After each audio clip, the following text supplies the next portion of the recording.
Good afternoon, ladies and gentlemen, and welcome to Pioneer Field at the Tim Garrett Baseball Complex. We are on the campus of Volunteer State Community College, where there is a lot of activity. All sports teams that are currently here and have rosters are playing on campus today. As you see out there, apparently they did not like the lines that were put down. What happened there, Connor? We assisted with the straightening of those lines. I think the straightness was okay. Maybe they had bad chalk or bad spray. Not sure. Juan Carlos Menendez is doing a redo on the batter's boxes. But that should not delay the start of today's game, which yesterday I errantly said it was at noon. I apologize to everyone who's been waiting for an hour. I did not get that word until last night that the game was not going to be played at noon. That's the original word I heard after the changes were made regarding playing the doubleheader on Friday and the single game on Saturday. I apologize. It is on me. I should have checked before we started the broadcast yesterday, but game time today, 1 p.m., it'll be one 9-inning game. Ball State basketball, women's and men's, taking on Pellissippi State in conference action today, right across the parking lot at the Pickle Field House.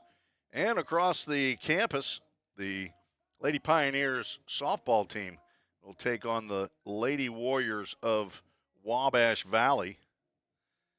And 5 games that'll be played here on campus. Basketball doubleheader will be broadcast on YouTube. The ladies softball will not be broadcast. It'll be on Game Changer, but if you're here, you're probably not here for the softball. You're probably here for baseball. We will be playing baseball. Yesterday's doubleheader was a split between these two teams. Vol State got the Game 1 victory 6-1.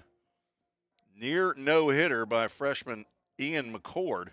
He was one strike away from a no-hit shutout of a very, very good hitting team, the Southwest Tennessee Salukis. Gave up the double to Jonathan Walsh in the bottom of the 7th inning that scored Trip Ray, who had walked with 1 out in that 7th inning. Gabe Eddington was called on to complete the game and struck out the only batter he faced, and Vol State got their first conference win of the year, 6-1. Then fell 3-1 to the Salukis on a very, very close matchup. It was 1-1 from the 3rd inning through the 6th. Southwest scored 2 runs in the top of the 7th inning. Again, Trip Ray involved. He scored the ultimate game-winning run. He walked in the 7th with 1 out, as he did in Game 1.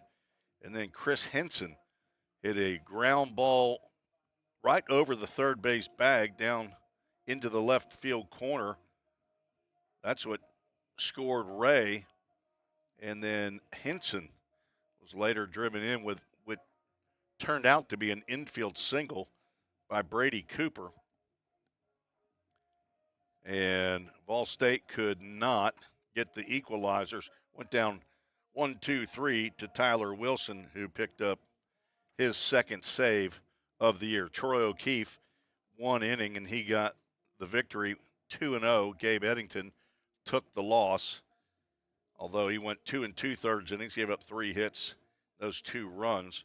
8 walks by Vol State in Game 2, which ended up being the undoing. 2 of those 8 walks came into score. So this is the rubber game of the match, as they say. Game 3 today. Vol State looking for a series win, lost all 3 games at Chattanooga State last weekend. Southwest Tennessee defeated Motlow State all 3 games. And Southwest comes in with a 9-4 overall record, 4-1 in conference. 3-8 are the Pioneers, 1-4 in conference. Let's get you the Toyota of Gallatin starting lineups. First for the visitors, Christopher Smith leading off, playing second base. Cameron Baker, the DH, hitting second. Tylen Graves at shortstop. He'll bat third. Cleanup hitter is Brady Cooper playing first base. Trip Ray back behind the plate, bats fifth. Owen Rother out in third base. He's going to hit 6, and Jonathan Walsh in left field is a 7-hole hitter. Batting 8th is Matthew Bright, playing right field, and center fielder Ben Smith hitting 9th. On the mound for Southwest Tennessee, freshman right-hander Blake Strickland. He's 6'1", 165-pound freshman from Collierville, Tennessee. He is on the mound for his third start of the year. He has a 1-0 record. 8 innings. He struck out 12 batters, but he's given up 9 hits. As you see, head coach Jim McGuire in his 5th year at Vol State, and head coach Eric Schoenrock. They did not have enough money to purchase enough ball caps for the team, so Coach Schoenrock, he goes with the beanie. That's kind of a joke. He does like to wear a beanie when it's cold, though. And now for the Pioneers. Vol State will lead off Noah Rice playing center field. Braden Baker back out in left field will hit second. Easton Denning in his more familiar role in that 3 spot playing first base. Hudson Blank in right field hits cleanup. Tucker Smith, the DH, bats 5th. Revin Suggs will hit 6th and play second base. A.J. Tucker Lorenz at shortstop hits 8th. Then a 9-hole hitter, Bradley Pippin, behind the plate. He's going to catch Jake Truitt, right-hander transfer.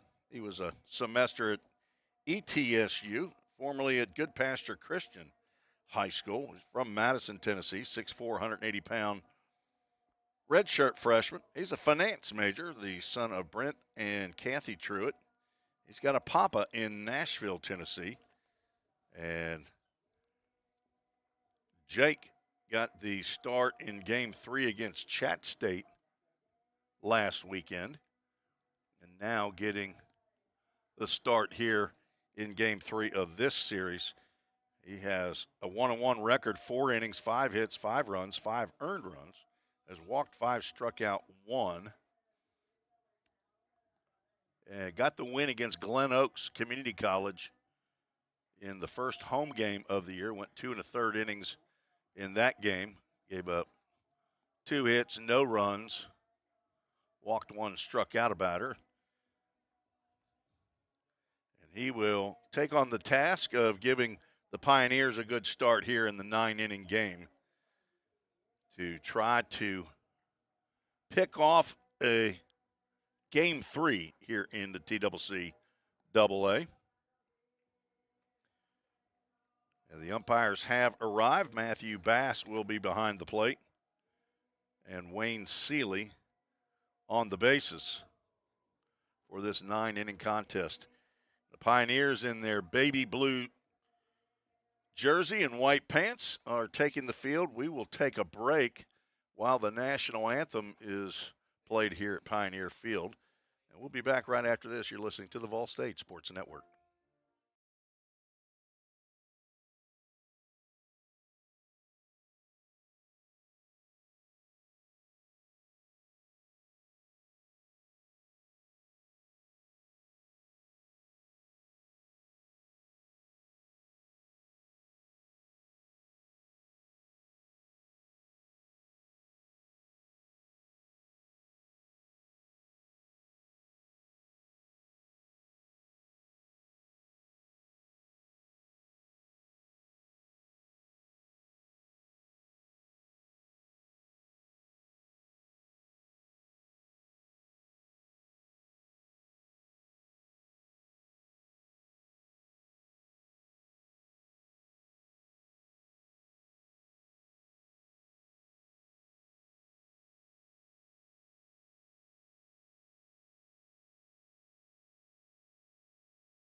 And Aaron Higgins says, play ball.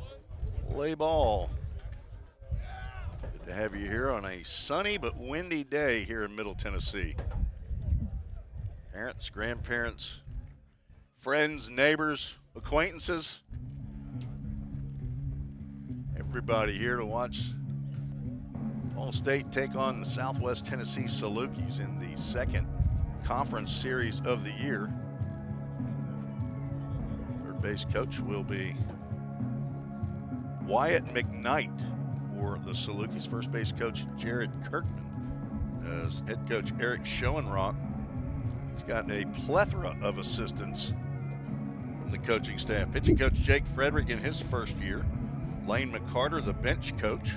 Wade Weinberger Jr. back with the Salukis. This is, I think, at least year number 3 for Wade.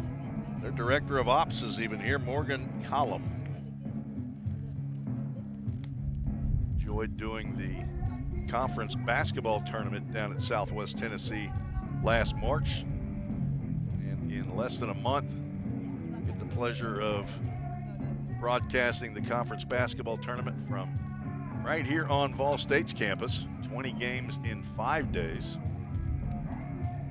Unlike the baseball and softball conference tournament last year, you don't have to worry about rain and weather for the basketball tournament. Last year, the baseball and softball tournament was delayed for 2 full days because of monsoon that came through Chattanooga State. This year, the baseball and softball tournament will be played at Columbia State, and it's a little bit different this year. The softball tournament will go first, and then the baseball tournament will conclude the festivities over there in Columbia, Tennessee. And the manner of the brackets of the baseball tournament will be different in that there's only 6 teams that will get into the actual 2-and-out tournament. 10 teams will take each other on in the higher seeds home venue, and it'll be a best of 3 to see which of the 5 teams goes to take on the regular season champion. Right now, the odds-on favorite for that team is Walters State, running the table right now. And we are set for baseball. Just a few minutes late as Christopher Smith stands in against Jake Truitt. First pitch in there at 103 is ball low and away. 57 degrees. Game time temperature brought to you by Accurate Mortgage. Smith.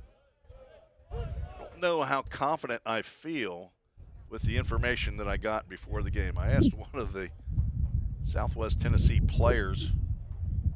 Actually, he was on his way from the porta potty back to the dugout. I may have caught him at a bad moment, but 1-1 pitch is high and inside. Seemed a bit confused when I asked him, hey, are your center fielder and your second baseman, are they brothers or are they just cousins? He originally told me neither, but he thought I was talking about 2 other players. Tapper foul at the plate. Christopher found out that they call him Topher. That's why the T is on the lineup card. That was a different player who was making the trek from the porta potty to the dugout. 2-2 pitch right down the can for strike 3. And there's K in the book. Christopher Smith now 0 for 4 on the series. He's started all 3 games. That's Truitt's second strikeout of the year. Now Cameron Baker, the DH, stands in.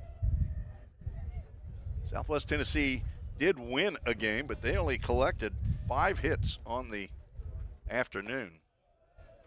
As I said, Ian McCord shut them down in game 1, and a near no-hitter just gave up the 1 double in 6 2/3 innings.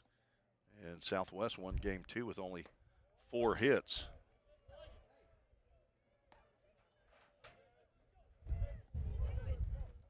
Ball State could only muster 3 hits in that game and 1 run.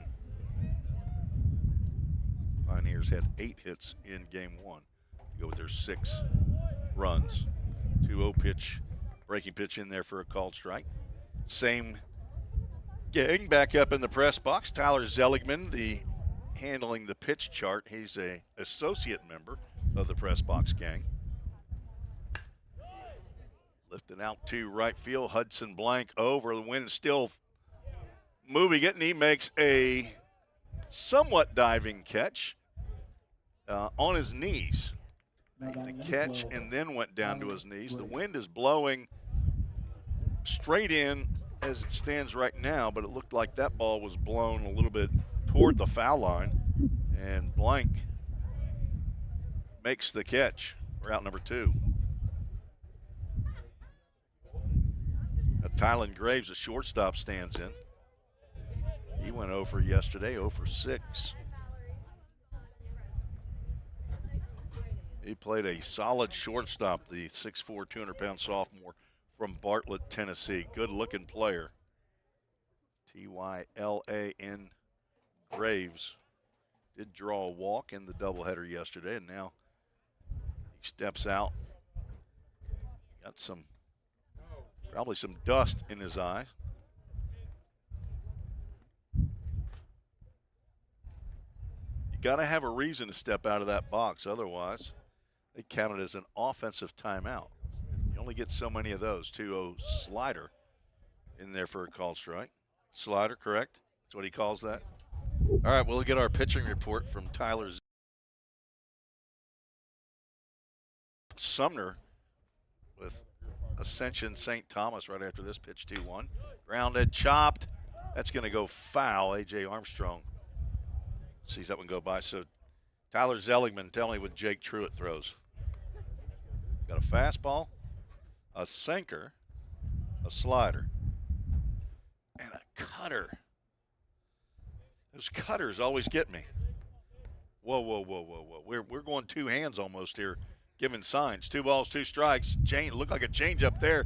Backhanded in the hole by Lorenz. Long throw, high and over the head of Easton Denning. Graves going to try to make it to second. Pippin will throw a missile into left field. And Graves is going to end up at second base. They got an error up on that scoreboard. There's at least an error there. But let's see if I can. I'm wondering if Graves might have beat that out even with a good throw. You know, I think he's got a single and an error. There they go. That's exactly what they did. That's going to be an infield single and an E6 to allow Graves. So you don't give Pippin the error on the overthrow. You can't assume that he was going to throw him out there. So if you're scoring at home, a single and an error to allow Graves to reach second with 2 outs brings up left-handed hitting Brady Cooper.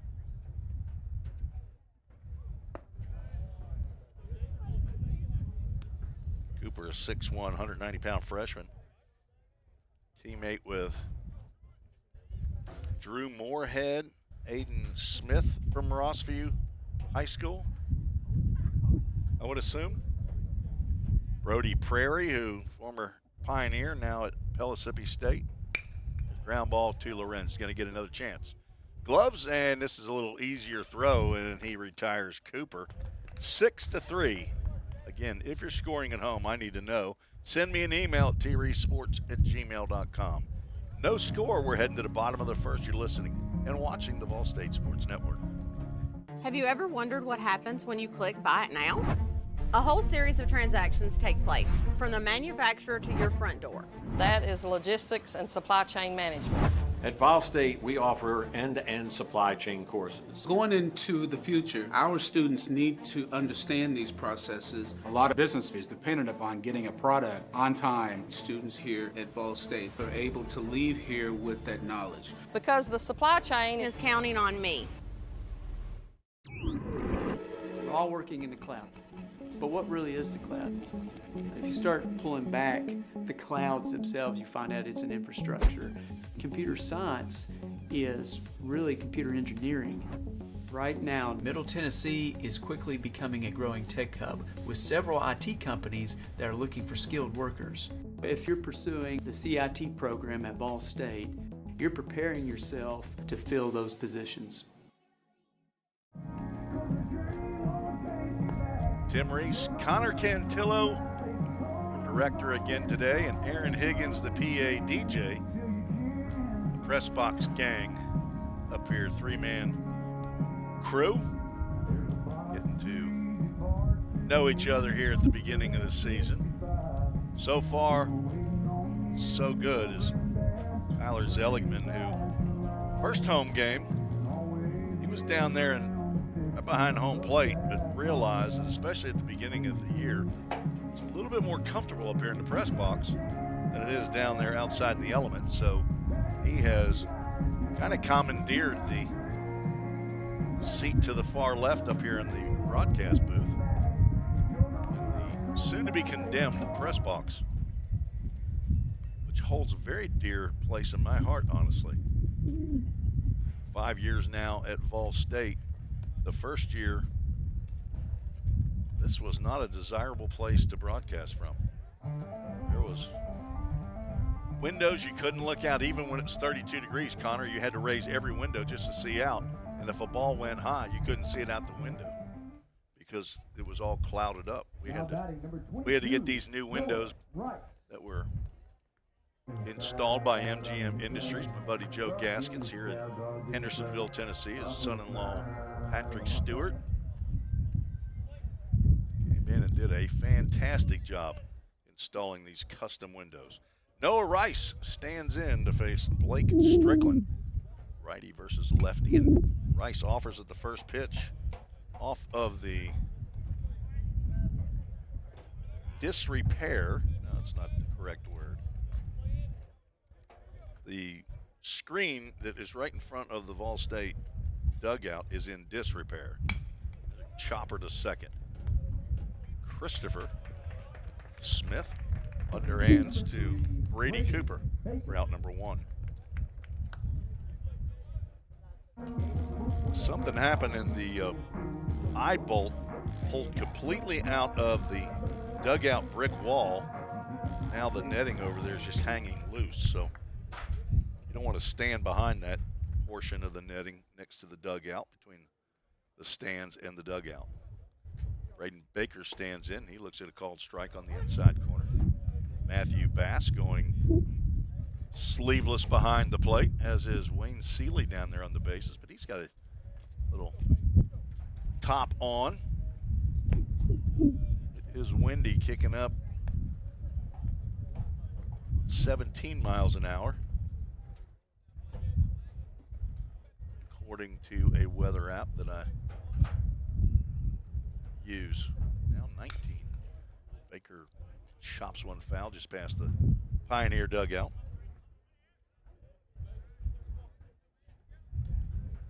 Baker went 2 for 6 in the doubleheader yesterday, scored a run. That was on a big fly, his second home run of the year. Also drove in 2 runs. And a wave and a miss on a slow curve there. He goes down swinging. First 2 retired by Strickland. His third start of the year, he's 1-0, 8 innings pitched, 9 hits, 8 runs that were earned, walked 5, struck out 12. He will face left-handed hitting Easton Denning, also 2 for 6 in the doubleheader yesterday. Drove in a run with a double down the right field line. Also drew a walk. The former Pioneer at Warren County High School in McMinnville. I think that's how they say that. McMinnville.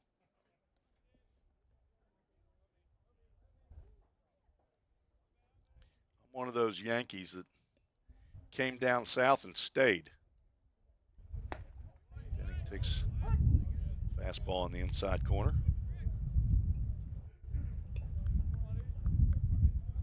I got the bumper sticker on my Toyota Tundra truck that says, I wasn't born in the South, but I got here as quick as I could.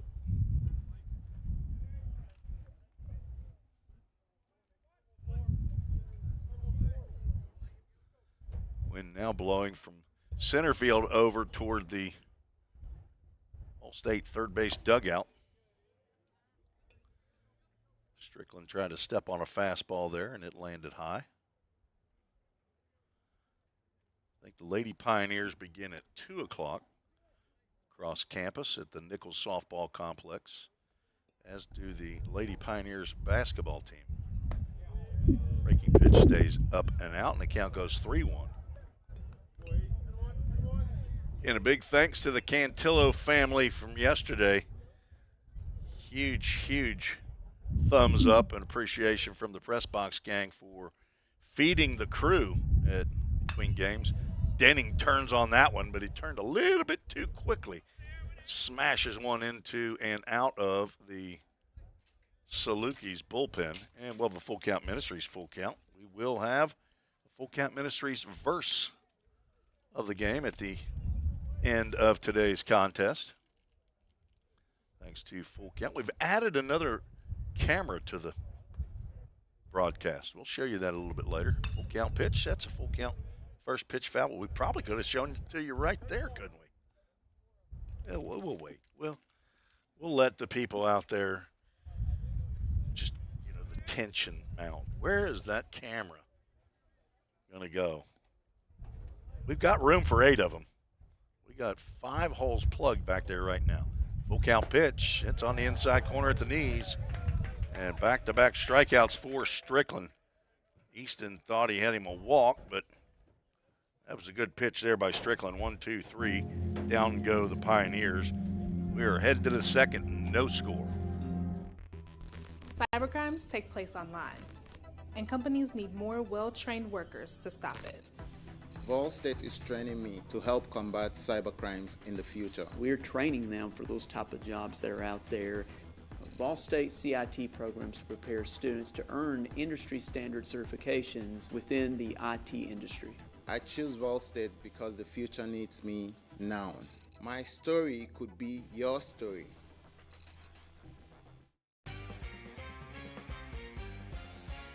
A degree in criminal justice can help you find the exciting career that you've been looking for. As a member of law enforcement, as a crime scene investigator, a teacher in a classroom, a detective working on cases, a lawyer or judge, or nearly any job where you get to put the bad guys away. Learn more at volstate.edu. I want to say hello to Dawn Ray, Trip Ray's mother, who emailed the show yesterday. I'm sure she's back watching and listening in, unless she came to the game. Assume she lives down there in Memphis. Maybe she made the trek today to watch, and she's in the stands. But she came close to getting a job as an unpaid research analyst for us. She gave us some intel regarding the Salukis, an Egyptian war dog.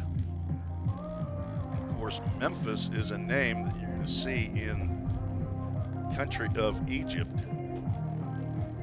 Not sure what it means, but it wasn't original to the United States in the state of Tennessee. Originally was in Egypt. Also thanks to Ken Craddock, a.k.a. Paul in Woodbury, for the kind comments on his email following the show. Hopefully they're able to sit down and watch it on the big screen in Woodbury, Tennessee today. They don't know that they're here. It's A.J. Armstrong's grandparents, Paul and Nana. And Big Trip Ray is at the plate, leading off here in the top of the second. Jake Truitt threw him a breaking pitch, now 2 in a row, and Ray has swung over the top of those. Tripp was 1 for 5 in the doubleheader yesterday. Caught game 1, played first base in game 2. Scored 2 runs, had a double and an RBI. He's down on strikes, and Truitt gets his second strikeout of the ball game. Led off now both innings with a K. That'll bring Owen Rother, R-O-E-T-H-E-R, a little different spelling.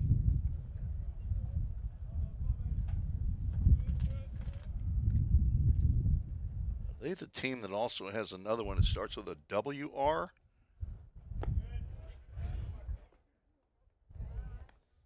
Maybe Chattanooga State Tigers that have a W-R-A-T-H-E-R.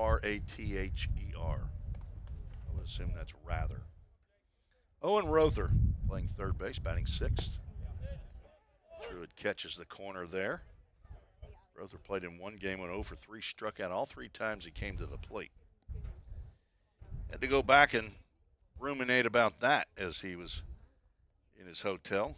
From Beaver Creek, Ohio, that is near Dayton. We also had a geography lesson that we didn't finish yesterday. Florence, Kentucky. Josh Caudill from Florence, Kentucky. Florence is just south of Cincinnati. It's right there in northern Kentucky. Slider swung on and missed. My brother, one of my 5 siblings, has a house there in the Florence area. Can't hide money. He's also got a place in Florida. That's where all the rich people are. Really close to Port St. Lucie, I think. No, I'm just kidding. He's really close to Bradenton, Florida. He lives very, very close to our alumni spotlight today as a Full Count Ministries Full Count. Is outside. Owen Rother reaches for the first time in the series. This is the first walk of the game by young Mr. Truitt. Got to go out to L.A. for the Grand that was up for a Grammy in the, what was that, the bluegrass. There you go, that's the word. I knew it was a pretty easy word to remember. Bluegrass genre. Fastball to Jonathan Walsh. Misses outside. He played in both games. Got a pinch running stint in game 2. He drove in the only run of the game. He got that only hit, the double against Ian McCord. It's a spiked fastball. Pippin's going to get to his feet, but his throw's going to get into center field.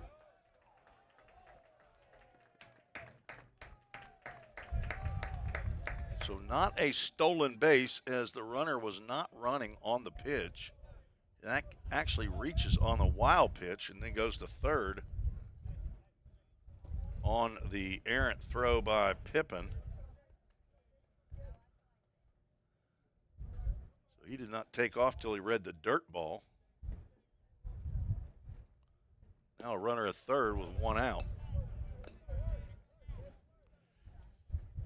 Some of these intricate scoring decisions I have to attribute to a friend of mine, Ken Stegall, who is co-owner, a company called The Scorers Table, as Walsh walks, back-to-back walks. Puts the runners at the corners and Matthew Bright at the plate. But I get to sit with him for, we played 25 games, 20 to 25 games in the summer season of Full Count Rhythm. He's a professional scorekeeper. So I go through a lot of these nuances, and he says you can't be a stolen base if he wasn't stealing on the pitch. Let's see if Walsh takes off. He does on the first pitch. Pippin's going to go ahead and throw through, but Lorenz comes up to cut it off. That will be a stolen bag by Walsh. 2 errors already in the game for the Pioneers. Saluki's trying to make it hurt. Let's see if they try to lay down a bunt here. Wright does not square around, and he takes ball 2. And that's, I think, 6 or 7 straight, maybe 8 straight out of the zone by Truitt.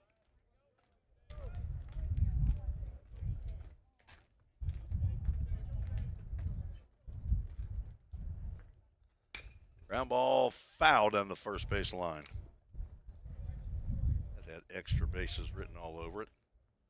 So Walsh now has 2 stolen bases in the series.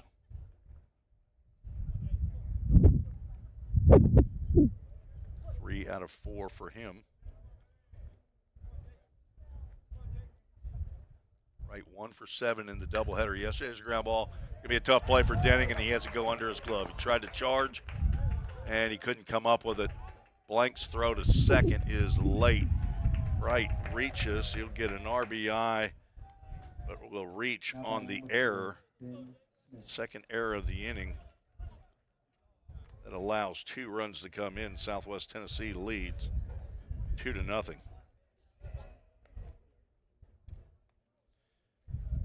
Wright will get an RBI because his ground out to Denning would have scored a run. But the second run comes in right now is unearned.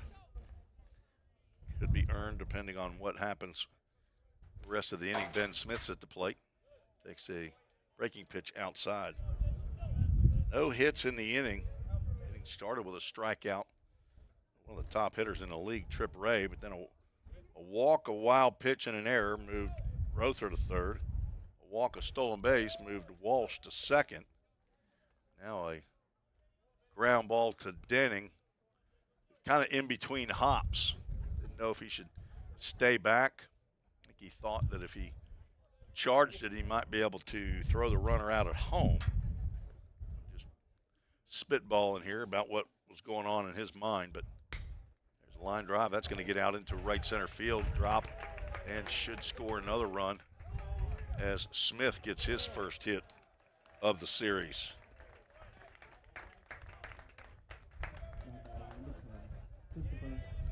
Three to nothing, the Salukis now lead.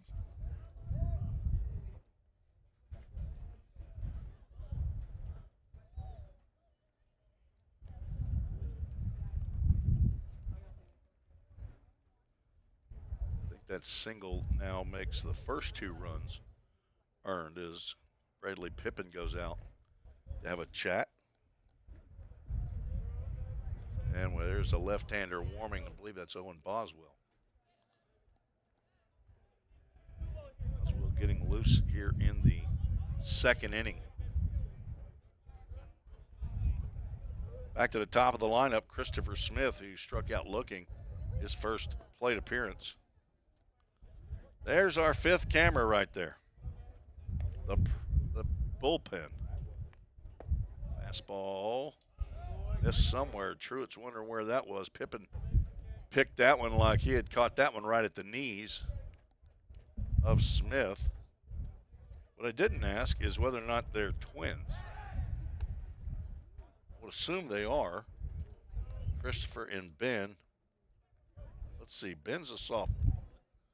Doesn't mean anything, but Christopher's a freshman. He could be a redshirt freshman. Another throw over, and that's going to get by Denning. That's the 3rd error of the inning. Ben Smith will stop at second base. I don't know, is that going to be an error on the throw or on the catch? See if I can, we'll see if Connor Cantillo got over there quick enough to be able to see. I believe that's an error on the pitcher. Chopper, Loren's going to have to charge. Gloves, and the throw is on time and on target. Ben Smith moves to third on the ground out. Good job, Connor Cantillo, with the camera work there.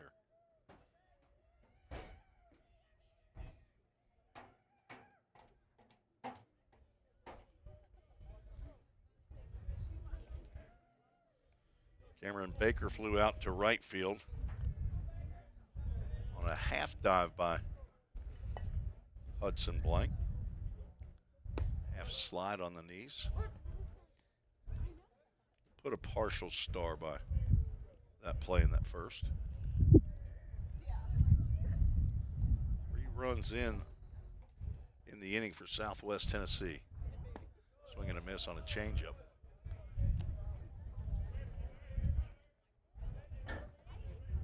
Clouds rolling in here in Middle Tennessee. I think the high tonight is supposed to be, the low is supposed to be 29 degrees. So winter has not gone away yet. Some false spring-like days of 70s, low 70s, upper 60s.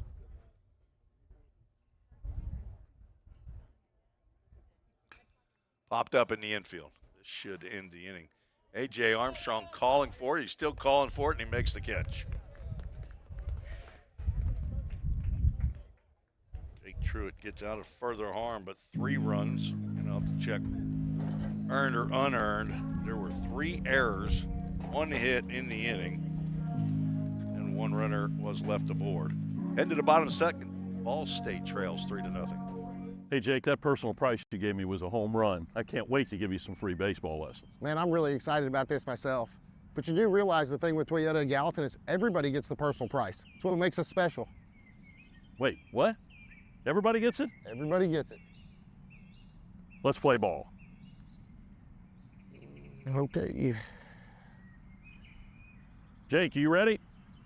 Let's do this, Coach.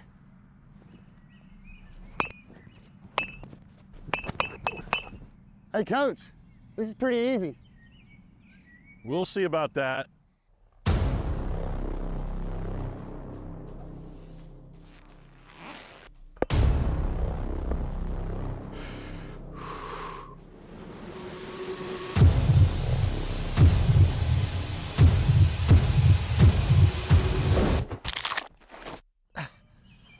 Oh, I think I pulled something. Yeah, better luck next time, old man. I think I'm done, Coach. Call 911.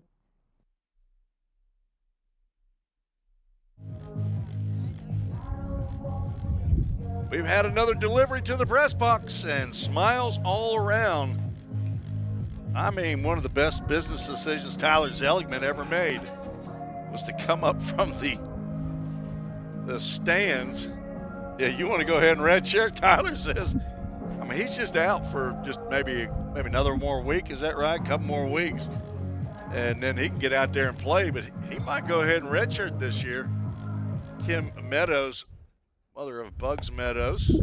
They've made it up from Elizabethton, Tennessee. And what'd they bring us, Connor? They brought some little pies. What we got? Let's see what we got in here. Oh, my goodness. Okay, so 4 of us. There's 6 of them in there. We're going to have we're going to wrestle here. How's that going to happen? 6 little pies right there from Kim Meadows, Cody and Kim, parents of Bugs Meadows, freshman here at Vol State. Brought some treats to the press box gang. I think it was probably Marissa Blank that may have started this last year. That's Hudson Blank's mom. Hudson at the plate. She sent pizza up to the press box last year.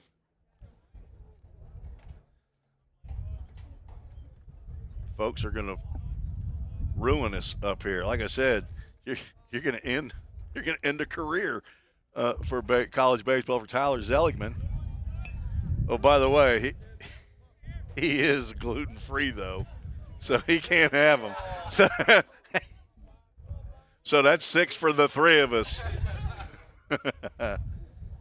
Connor Cantillo and Aaron Higgins says, attaboy. Line drive into left field. That's down for a base hit. Jonathan Walsh collects that one. He gets it back in quickly. A leadoff single for a Hudson Blank. He was 2 for 6 in the doubleheader yesterday, scored a run. Got that no-hitter out of the way early. That's what we wanted. Now we got to do something about that shutout. Was it yesterday in game 1, I believe? Was it in the first inning or second? Nope. It was a second at bat that I called Tucker Smith's home run. Man, should I go ahead right now and do it again? Oh, he had a home run swing. Just didn't get the home run pitch from Blake Strickland. It's actually Strickland, no D at the end. 9-inning contest. We're just playing 1. Most of the series have already concluded. They played Thursday and Friday. Trip Ray trying to pull a pitch that would have hit a left-handed batter in the keister back into the strike zone. Trip, come on.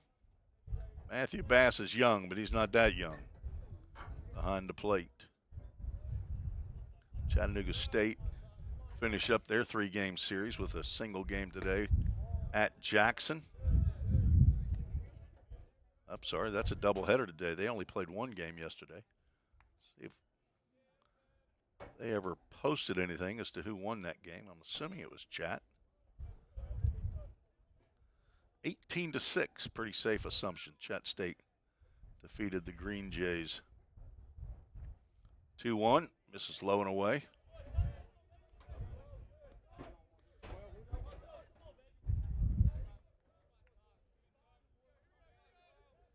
They've got two Florence, Kentucky players. Chris Henson from Boone County, and I've never heard of Ryle High School in Florence. That's Josh Caudill. 3-1 pitch is high and away, and the first two have reached here in the second. Now batting number 6. No coach or pitching coach wants to see that. After your team gets a 3-0 lead in the top half of the inning, that you then allow a walk, especially after a leadoff single. Revin Suggs steps in. Suggs, a freshman from Greenbrier, Tennessee. He was homeschooled. Son of Ben and Lori Suggs. Big brother is Titus, speaking of the Green Jays. A lot of coaches right here would be having this young freshman lay down a bunt. And I'm not saying it's not going to happen here, but he wasn't acting like he was going to bunt in his first pitch. Hello to Granddaddy and Mama. Daddy Tom and Mimi, they're all in Greenbrier. That's up in Robertson County, just north of Nashville. And he takes a called strike right down the can. I believe Revin started the game Tuesday against Wren Lake. Went over in that game. The third starting second baseman in the series. Slow chopper to the pitcher. His only play is going to be to first base. Brady Cooper a little bit late getting to the bag. That's as good as a bunt. Problem is it counts as an 0 for 1 in your batting average, where if he had squared around, it would not. But I hope Revin's not worrying about that right now. He came in 2 for 6 in his 3 games, playing in his 4th. Now Anakin Jack Armstrong stands to the plate with an opportunity to drive in at least 2 runs. And with a dinger, he could drive in 3 and tie the ball game. 0 for 4 so far in the series, but has drawn 3 walks wearing those work gloves. He's got, I think he's got some construction work later on the day. Wants to be ready for. Tell you what, I'd be wearing those. You know what my batting gloves were in college? Those brown jersey work gloves. They were like $1 a pair. Oh, nice slider in there. AJ takes for a called strike. I was poor in college. I couldn't pay $10 a pair for batting gloves, and now they're like $80 a pair. I didn't have $10, but I could muster up $1 looking at couch cushions of the dorms. 1-1 pitch, swing and a miss. And I only needed the left glove. So when that one wore a hole in it, I took the right one and turned it inside out. Hey, I bought 2 left gloves. Would tape those on there. You could wash them. So who's the poor guy playing short at Belmont? 1-2 pitch, another tapper. It's going to be gloved. And Strickland looked at third. The throw home. But Blank is going to score, and that's going to score Tucker Smith on the errant throw by Brady Cooper. An unconventional way of getting the runs in. Armstrong gets the RBI on the ground out. Strickland looked right at Hudson Blank at third, and if he would have gone at him, I think he had a shot to get Blank.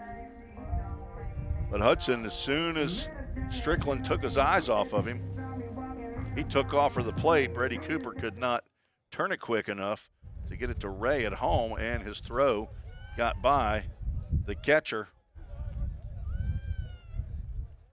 So that's an unearned run as Tucker Lorenz stands in. So errors playing a part in scoring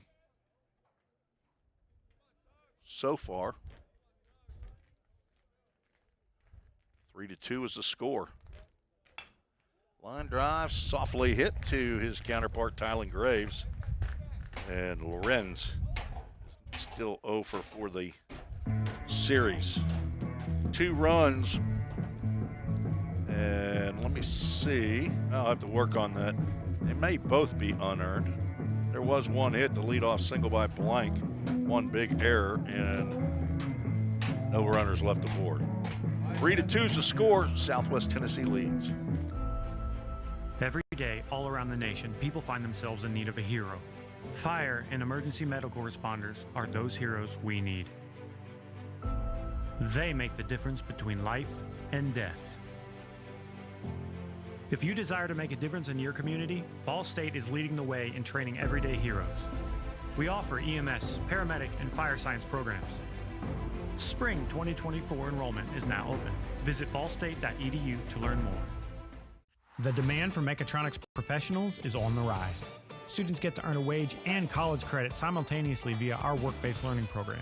This hands-on experience gives them a competitive edge in the job market. Industries like automotive, aerospace, electronics, healthcare, and even mining rely heavily on these systems. These positions offer competitive salaries and a chance to contribute to the cutting-edge technologies that are shaping the world around us. Join us in pioneering the future of manufacturing through the power of mechatronics. Visit ballstate.edu to start blazing your pathway now. Classes are available now at the Gallatin and Cookeville campuses. Tim Reese, Connor Cantillo, Aaron Higgins back in the press box here at Ball State. Jake Truitt back out on the mound. Again, a big thanks to the Meadows family for delivering treats to the press box.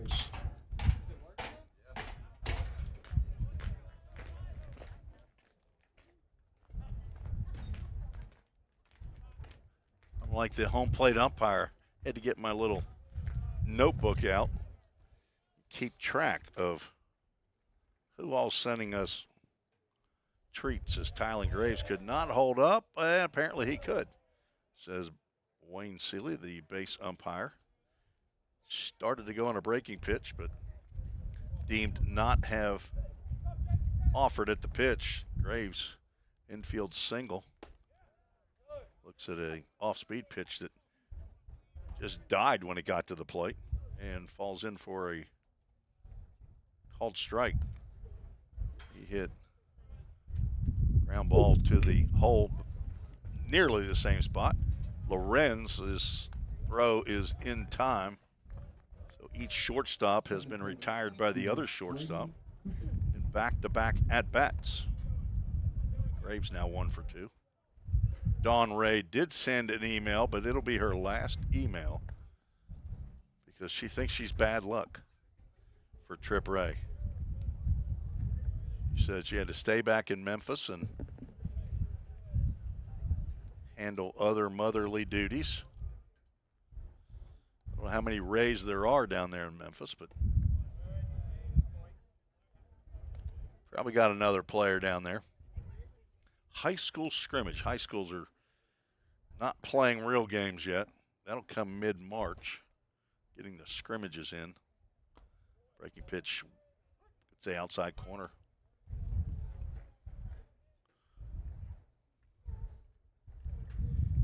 What's a nickname for Memphis? The what city? Nope, it's called a something city. Like Nashville is Music City.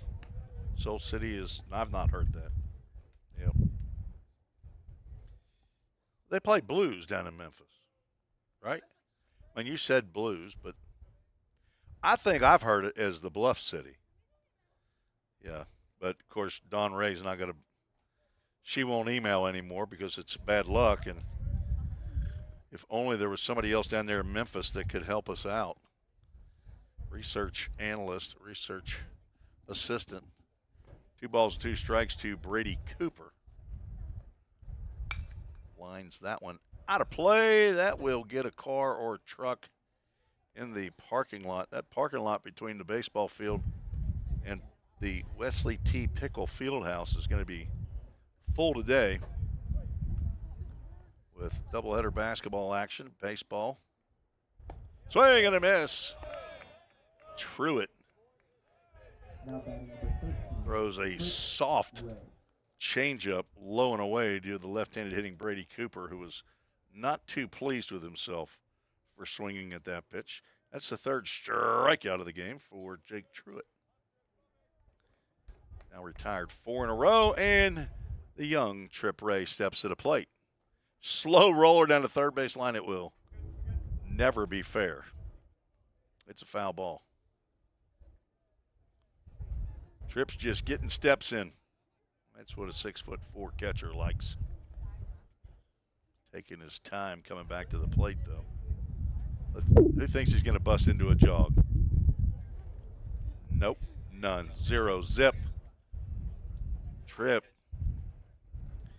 coming from a guy right here that was sitting in his chair for the entire second game. And the last 20 minutes, my watch thought I was working out. I told my wife that story when I got home. She's just shaking her head. Fastball, apparently a little up. I said, I must have got pretty excited during that game. Watch thought I was working out. Ground ball foul down the third base line. Will clang off of the Rawlings sign in front of the Ball State bullpen. There are actually players down there with their red sweatshirts on, waiting in the bullpen for the action. 1-2 pitch just misses outside. Southwest Tennessee, they're not doing the same thing. Do want to thank Summit Concrete for the upgrade in the bullpens a couple of years ago. Former MTSU player Chuck Akers. Swing and a miss on a slider inside, and Truitt comes back with a 1-2-3 third and another strikeout to end the inning. This is Tim Reese, Connor Cantillo, Aaron Higgins. You're watching and listening to the Ball State Sports Network. Welcome to the Ball State Nursing Lab. The simulation lab allows students to come in a safe environment and practice real-world patient care without worrying about harming patients. We have 5 high-fidelity mannequins that we use with our nursing students in our lab to simulate real-world scenarios that they're going to see once they're out in the hospitals working. We have an adult mannequin, as you see here. She simulates everything from a normal patient to wounds to trachs, IVs. You can give her medications. We have pediatric mannequins. We have a mom mannequin.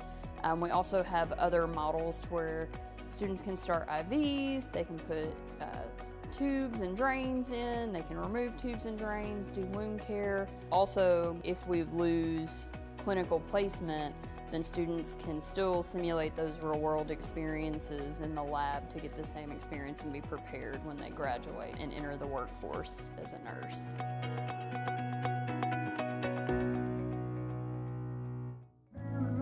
And we're back. And darn happy to be here.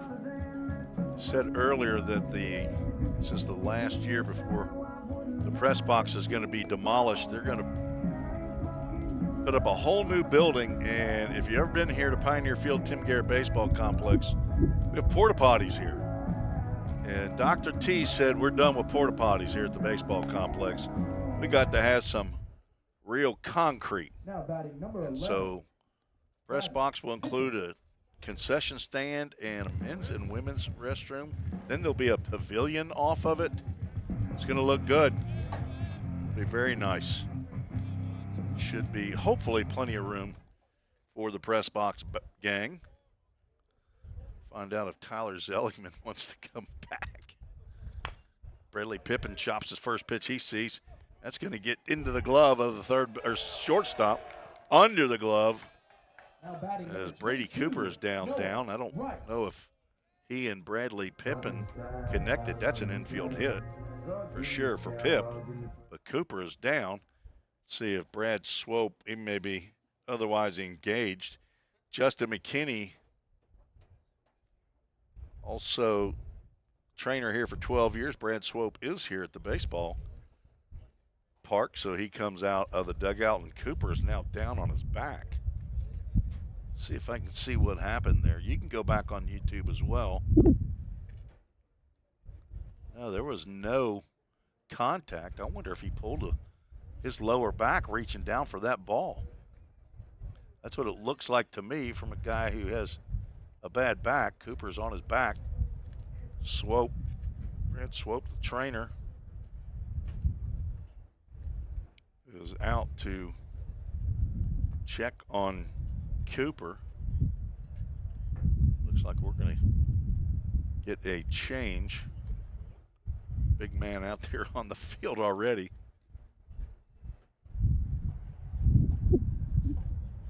That is Dylan Walters, number 0. Is that a T or just 2 L's? That is a T. Walters, and Brady Cooper is going to come off the field. Dylan Walters will be his replacement.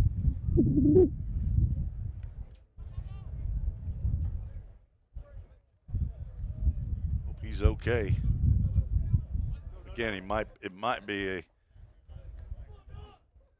one of those aggravating injuries that you have trying to play through lower back. He is up walking around. I see him walking behind the dugout. And top of the lineup, Noah Rice stands in. Grounded out to second, fouls one straight back. Second hit of the game for the Pioneers.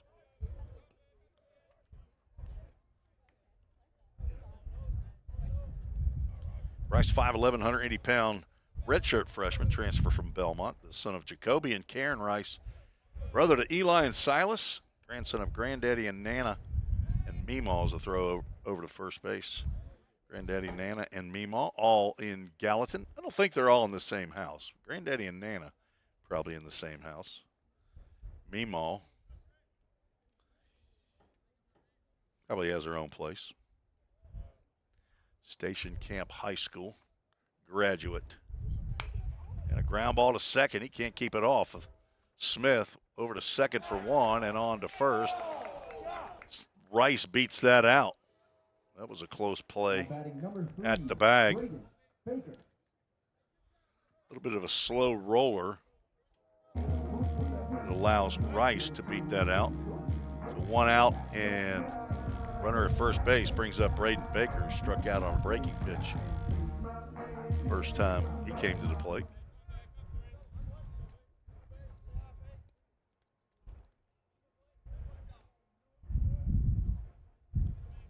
Baker's transfer from Murray State.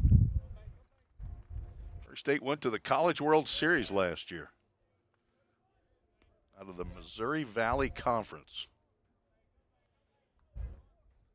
Braden didn't get to go. Not on the roster there. 5'11", 180 pounds from Eagleville High School. Murfreesboro, Tennessee. Takes a slider on the inside corner. He's down in the count 0-2. He's a business management major. Scott and Courtney Baker, his parents. Kaylin, his sister. Grandparents, he calls Grandpa and Grandma in Mount Juliet. A pawpaw in Springfield, Illinois. That happens to be, that's the capital of Illinois, right? Springfield? We're going to do state capitals for 100 here soon. Time called. Wayne Seeley calls time.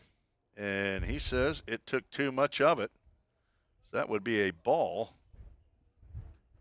that is assessed to the batter or granted to the batter. 1 ball, 2 strikes now. Nana is in Gleason, Tennessee. Runner from first takes off. Baker is the target. He gets plunked. That's a fastball that rode in on Braden. And he has the lead now. I think he had the lead yesterday. He got hit by a pitch. Maybe it was Tuesday. He's now been plunked 5 times. Tucker Smith's been hit 3. All right, who's playing their yard card? Yeah, to say that wind might be a factor, but Denning can turn it around for sure as that ball's in the dirt. Nice backhand stop by Ray to keep the runners at first and second. Leadoff infield single by Bradley Pippin. He was forced out at second base. Noah Rice hustled down to first base to beat the throw from Tylen Graves. And Braden Baker gets plunked by Blake Strickland, who's on the mound. Popped up. The wind should blow that out of play. That's a Chick-fil-A at Gallatin foul ball. Had another delicious breakfast at Chick-fil-A Gallatin this morning. Did not see either of the three of you guys, but there was a dozen other Fall State baseball players that came in right after that. You guys dumped the tarp. And then, I do what? I did get a free sandwich, but that was because I have the app. And that was my lunch. So, but I didn't stick around till about 10:45 and see if they were giving away any leftover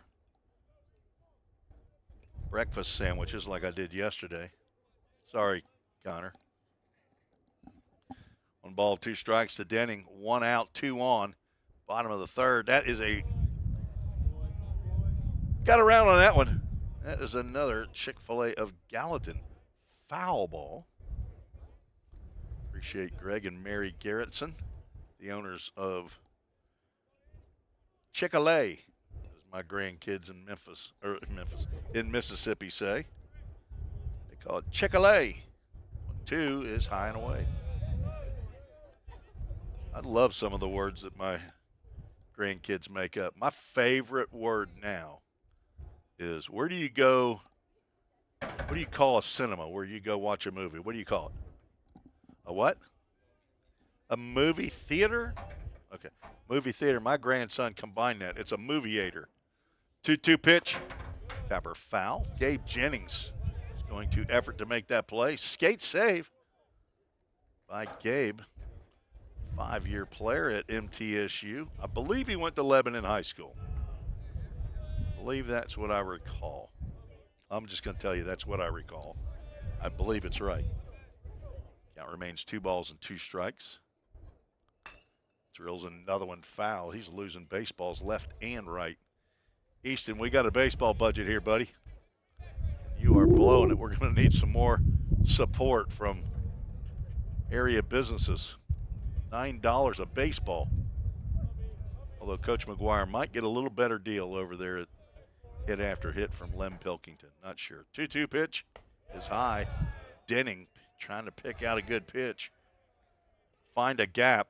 Matthew Bright, the right fielder, is playing deep, as is Ben Smith in center field. Jonathan Walsh, the left fielder, is at regular depth. Owen Rother, the third baseman. Tylen Graves, the shortstop. Christopher Smith at second.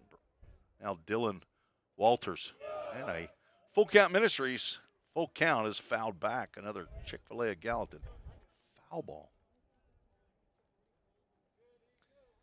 Who's our ball boy right there? Well, who was that just walked out? He's all covered up. I think that was Godsey. Let's see what happens here from Strickland. He walks Denning and the bases are loaded. Second walk of the game for Strickland, and that will draw a visit from head coach Eric Schoenrock. Nobody warming in the bullpen. We only have one extra camera, so we can't show you the right field bullpen. I guess we could turn that camera, but no, that camera, if it gets turned, it's going to get turned right on us, Connor. That's what we're going to do. We're going to find a camera. I gotta get an extra one from Vol State. That's another 5th camera right there from Full Count Ministries. I mean, I just keep giving and giving. I can't fund 8 cameras here, Connor. Okay, I'm on a fixed budget, man. I'm a retired federal government employee. I got a fixed income. Hudson Blank with a chance to give the Pioneers a lead will step in. He smoked a single in the left field. his first time up. Getting started with a Bradley Pippin infield single, then a fielder's choice hit batter and a walk have loaded the bases. Pitch. He's just looking at the first one. Bring your dog to the park day. A couple of mutts, I guess a couple of pooches. Mutts makes it sound like they're not good-looking dogs, just good-looking dogs. Slice. Let's see if Rover goes after that one. Oh, one of them. Oh, looking at somebody else. We've got all kinds of problems with the radar gun, apparently.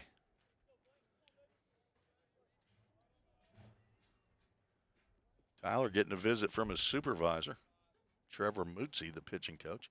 0-2 pitch. Lined foul. Gabe Jennings did not offer it. That soft line drive, the first base coach. Jim McGuire going for his 499th win today. 38 years of coaching. Rend Lake, MTSU, and Vol State. Ground ball up the middle. It's going to sneak on through. One run scores. Here comes the go-ahead run. Hudson Blank with a big two-run single. He reached out and just got that one off the end of the bat and just got by the middle infielders. Blank now 2 for 2. And Vol State takes the lead. Easton Denning pulls up at second, and Tucker Smith comes to the plate. Wind still blowing straight in from center field. Smith walked. His first plate appearance, ended up coming in to score. Looks at a breaking pitch. Scored on an errant throw by the first baseman. At that time, Brady Cooper.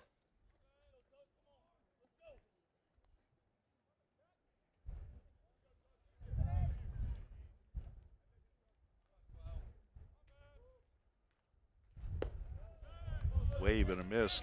Smith down 0-2. Tucker also a transfer from Belmont University in Nashville, Tennessee, and a teammate at Station Camp High School with Noah Rice and at Belmont. He's from Hendersonville, Tennessee. Actually went to Merrill Hyde High School. Breaking pitch, winks at the outside corner. Now batting number 6, and plate umpire rings him up. Strickland needed that. Third strikeout of the game for Blake Strickland. And now 2 are out. Smith is the son of Chris and Cecily Smith. That'll bring up Revin Suggs with an opportunity with 2 outs. Backs away from an inside fastball.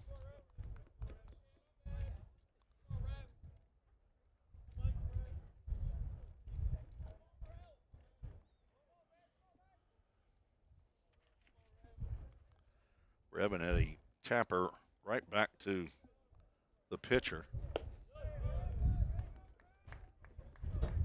which acted as a kind of a sacrifice bunt.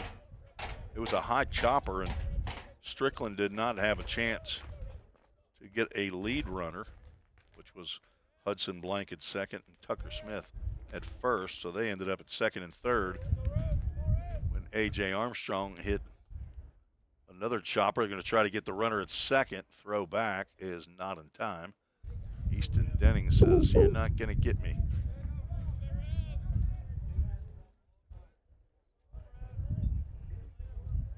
Armstrong's chopper back to the pitcher, scored Blank as soon as Strickland looked away from Blank at third base. Suggs with a line drive, base hit into right field.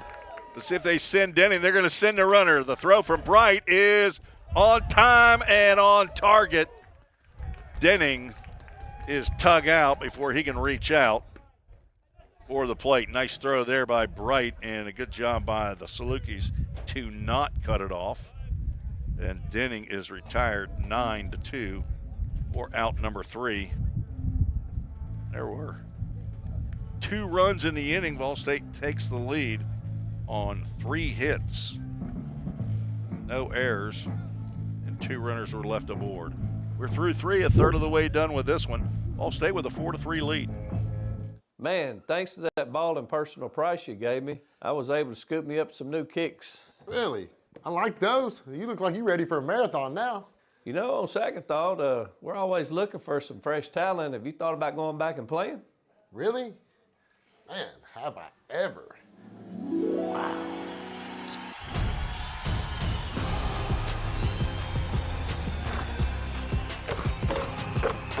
Go to the goal. There you go, buddy.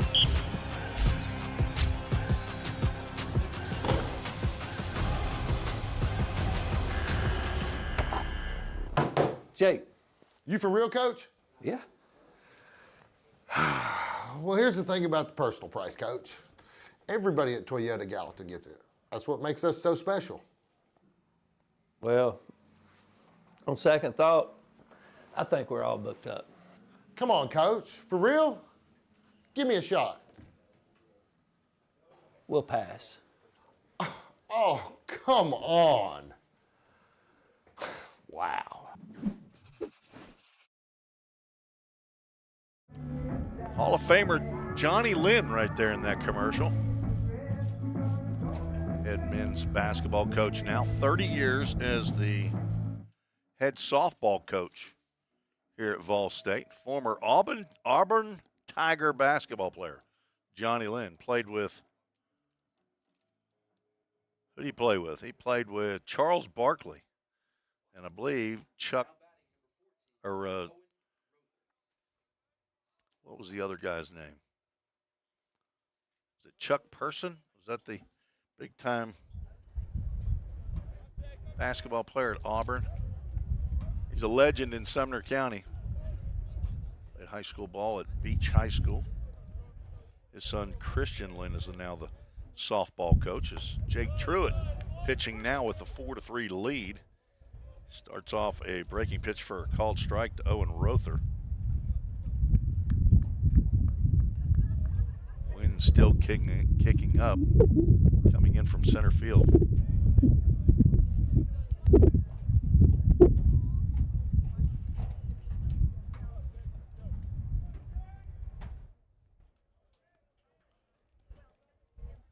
One ball, one strike. They get 1 ball, 2 strikes.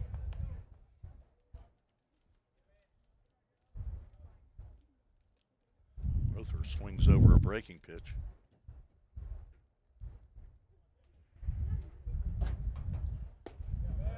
Just missed on that outside corner at the knees.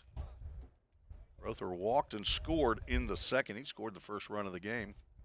You know, we had the Framework Athletics first run of the game, and I didn't acknowledge that. That was Hudson Blank in the second. Similar pitch. Truitt, both hands on his hat. Can't believe that. Calling a Full Count Ministries full count. In using 5 Full Count Ministries cameras here. Not even close with the full count pitch, and Rother walks for the second time. With 1 out in the second, Truitt walked back-to-back batters. Now walked his third. Came in with 5 walks and 4 innings pitched. So control has been an issue. Jonathan Walsh steps in. He also walked and scored. He has a stolen base. Ground ball to third. Could be 2. Armstrong to second for 1. Suggs turns. The Dudette double play. 5-4-3. Just what the doctor ordered for Jake Truitt. First double play of the series. Anybody use their double play card right there? Hig, you didn't get that one? That's another card that can be played, folks.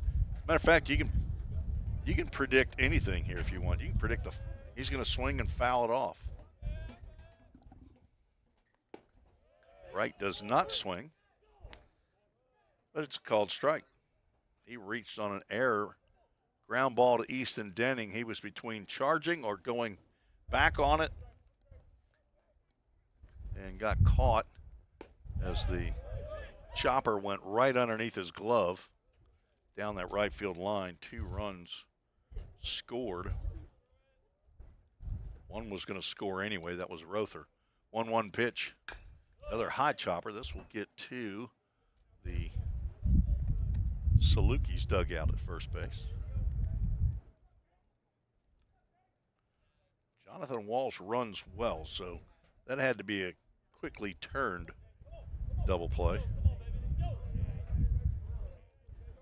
Right, a tall outfielder as he skies one to right field. Right fielder to right fielder, Hudson Blank makes the catch. After the leadoff walk, the 5-4-3 double play took care of the walk and a fly out. Sends only 3 to the plate. No runs, no hits, no errors. Nobody left the board. Headed to the bottom of the 4th. Thanks for joining me and Connor Cantillo on the broadcast today.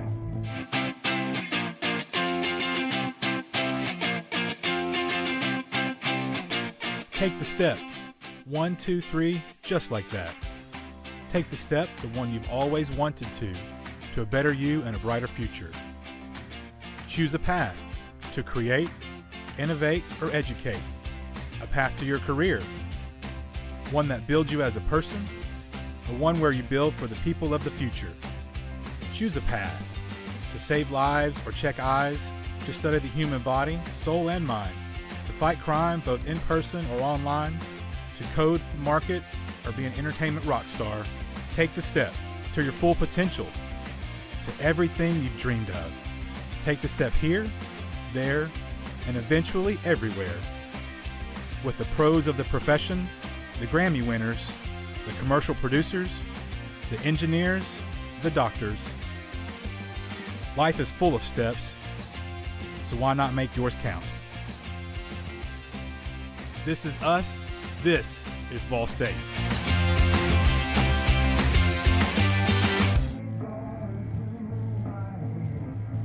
Blake Strickland, the right-hander from Collierville High School, Collierville, Tennessee, still out on the mound.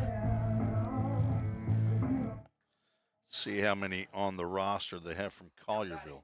Lane Elrod, he went to Briarcrest Christian along with Trip Ray. Blake Strickland, Collierville High School. Scotty Young, Collierville Houston High School. Trip Ray, Germantown and Briarcrest. Briarcrest, a Christian school, private school. Christopher and Ben Smith, they're from Covington, not Collierville. Zanikin Jack Armstrong stands boldly into the batter's box. Now he steps weakly out as his eyes are hurting him. A little dust in it. If you'd leave your mask on, Darth Vader, you wouldn't have that problem. Bet you Darth Vader never got any dust particles in his eye. AJ pops this one up. That will be wind blown and out of play. A Chick-fil-A at Gallatin. Foul ball. I broke bread with A.J. Armstrong and 4 others in Chick-fil-A Gallatin yesterday morning. He's one of the 5 full-count discipleship group members on the team. Drilled out to center field. A.J. put a charge into this one, but right into the wind, and Ben Smith is going to haul that one in for out number 1. A.J. 0 for 2 with an RBI. Come back to the dugout, the son of Jack and Sharon Armstrong. AJ, a sophomore from Cannon County High School, 4 sports star, all conference, all county in baseball and basketball. He also was on the chess team. Not a lot of people know that. Tucker Lorenz. And I think he was on the debate team as well. I'm just kidding. He was a two sports star. Lights are on here at Pioneer Field. Who did that? Lorenz. He wants him a little Chick-fil-A from Gallatin. That's an FOWL ball. It looks like Brady Davis has run out to get one. He's got a distinct saunter, although that may not be him. Guessing he might be in the bullpen. 0-2 pitch. It's out to left field. Jonathan Walsh was playing shallow, and he has just gotten toasted. Tucker Lorenz has just gone oppo taco over the left fielder's head for a do-dat double. First double of the ball game as Lorenz goes opposite way. 5th hit of the ball game for the Pioneers. Lorenz's first hit in the series. Bradley Pippin stepping to the plate. Transfer from MTSU. Do people really call him Sticks, even with the number 11? Do they? I've never really heard him called that. 5'10", 180-pound two-way player. He can get on the mound, too. Been on the mound once, at least. This year, Murfreesboro Riverdale High School. Marketing major, the son of Larry and Ginger Pippin, brother to Ada, Pawpaw, and Mamaw in Lake Wells, Florida. Is that near Port St. Lucie? It is not. Florida's a big state, honestly. Pop and Grandma, they're in Missouri. That's not near Florida. Okay. If somebody tries to sell you some oceanfront property in Missouri, don't do it. 2-0. Chopper foul. Pippin had an infield single, but was erased on a fielder's choice. That occurred in the 3rd inning. Blake Strickland out for his 4th inning, and there is activity now in the Salukis bullpen. A right-hander getting loose. Popped up and out of play. That'll get back out of the fenced-in area of the Tim Garrett Baseball Complex, and another Chick-fil-A of Gallatin. Foul ball.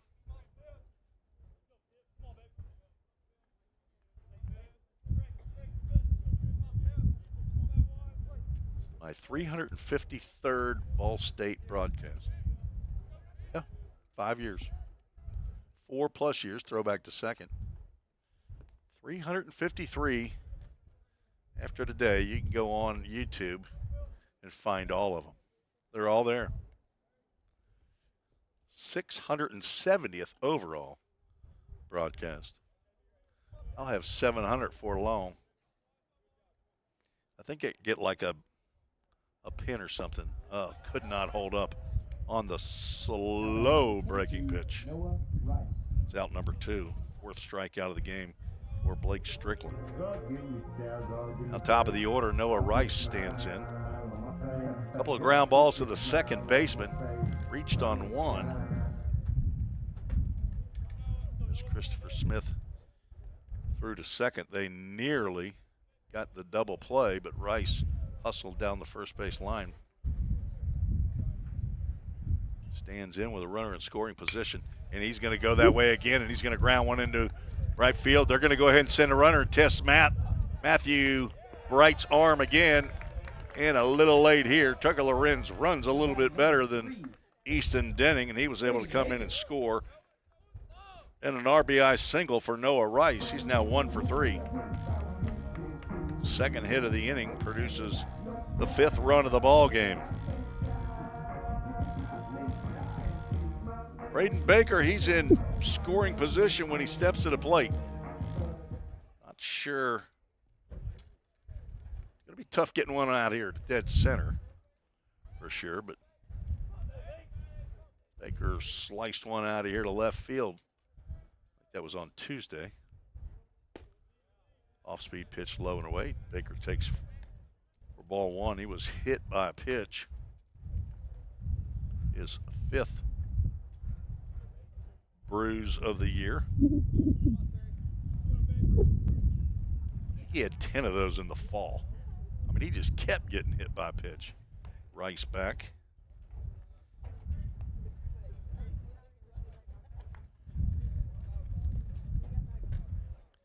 What game was it that Ball State worked the hit and run?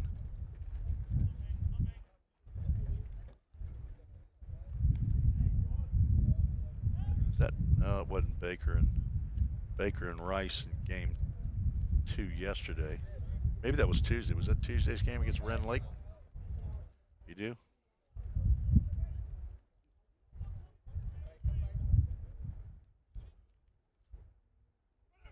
Runner taken off. Pitch. Called a ball. No throw made by Trip Ray as the ball pops out as he reaches in for it. But a stolen bag for Noah Rice. He was credited with one yesterday.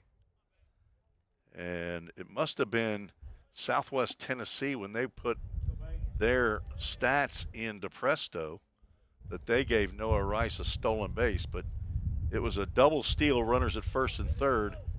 And I believe it was Baker that was caught stealing at second. You can't get a stolen base on a double steal if one of them is thrown out. Catcher can't be expected to throw two guys out on the same play, so you can't charge a stolen base to a catcher. But Noah Rice got him a gift of one in the stats yesterday. But he picks up a faux real stolen base in this game. 2-1 pitch. Baker struggling with the off speed. Looks like the catcher might have an issue with his hand or shaking him. Maybe he was just getting dirt out of there. On deck, Easton Denning. 2 balls, 2 strikes, 2 outs. Runner at second. Strickland tried to get Baker on another breaking pitch. I don't know why you'd stop throwing it. Keep throwing it until they prove they can hit it. Full count Ministries, full count. Braden Baker with 2 outs. 1 run in. Try to push across another one. Ground ball to third. It stays down. Nice glove work there by Rother. And his throw to Walters retires Baker. It looked like it might hop back up, but it stayed down. Rother kept his glove down and made a strong throw to first base. 1 run on 2 Pioneer hits, no errors. 1 runner left aboard. All-State increasing their lead 5-3. Have you ever wondered what happens when you click Buy It Now? A whole series of transactions take place, from the manufacturer to your front door. That is logistics and supply chain management. At Vol State, we offer end-to-end supply chain courses. Going into the future, our students need to understand these processes. A lot of business is dependent upon getting a product on time. Students here at Vol State are able to leave here with that knowledge. Because the supply chain Is counting on me. We're all working in the cloud.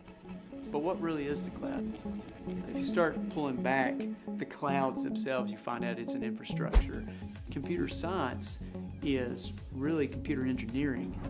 Right now, Middle Tennessee is quickly becoming a growing tech hub with several IT companies that are looking for skilled workers. if you're pursuing the CIT program at Vol State, you're preparing yourself to fill those positions. And I'm back, says director Connor Cantillo. Let's get to know Connor Cantillo. Let's shall. How about it? Where's my cheat sheet on? Where is my sheet? Here we go. The press box gang. Look, Tyler Zeligman's on there. Connor Cantillo's a 6'4", 230-pound right-handed pitcher from Jensen Beach High School. He says he's 225. We'll make the correction. From Port St. Lucie, Florida. Transfer from Dyersburg State. He's an engineering major. Not sure if he's going to be the driver or going to ride in the caboose, but he's got a brother, Steven, who's older, Steven Jr. Dad, Steve and Lori Cantillo. And are you out for the year? You don't? No, not out for the year. He's out for an indefinite period of time, or until the food stops coming to the press box, he says. 9-1-2 to face Jake Truitt. Got out in front of that one. Drills it into the parking lot to the left. Smith singled to right field over ahead of Revin Suggs, the second baseman. Drove in a run in the 3-run second. Truitt spikes. Pitch there on 0-2. Good thing Ben Smith did not offer at that. He'd be on base, which would be good for the Salukis. Not good for the home team. 1-2 as Pippin makes a stop on that pitch down in the dirt. All natural surface here, dirt and grass. Very small bit of halo around home plate as Truitt gets the swing and a miss and another strikeout, his 5th of the game, to lead off the 5th. Now, brother Christopher Smith stands in. The leadoff batter, he's 0 for 2. Strikeout looking and a ground out to the shortstop. Fouls that one off to the right side. Happy hunting to those that go seeking foul balls. I just don't understand why we don't have guys that just stay over here on the right side. Why do they want to walk all the way from the third base dugout? Unplayed umpire says he could not hold up. Smith now down 0-2. 0 for 5 in the series. Covington, Tennessee. Covington's in West Tennessee.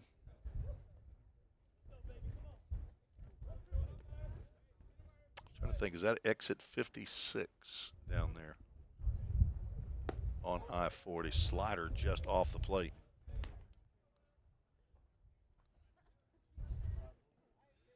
Got a couple of Canadians on the roster here. Big hockey game tomorrow morning. Who's getting up for the plate? And a called strike 3. Back-to-back Ks. 6 now for Truitt. He's got that off-speed stuff working, doesn't he, Tyler? He's getting that going. Is that a changeup or is that a cutter, splitter? So he's got a cutter and a splitter. He doesn't have a spitter, does he? Not that you know of? Okay. And you'd know, wouldn't you?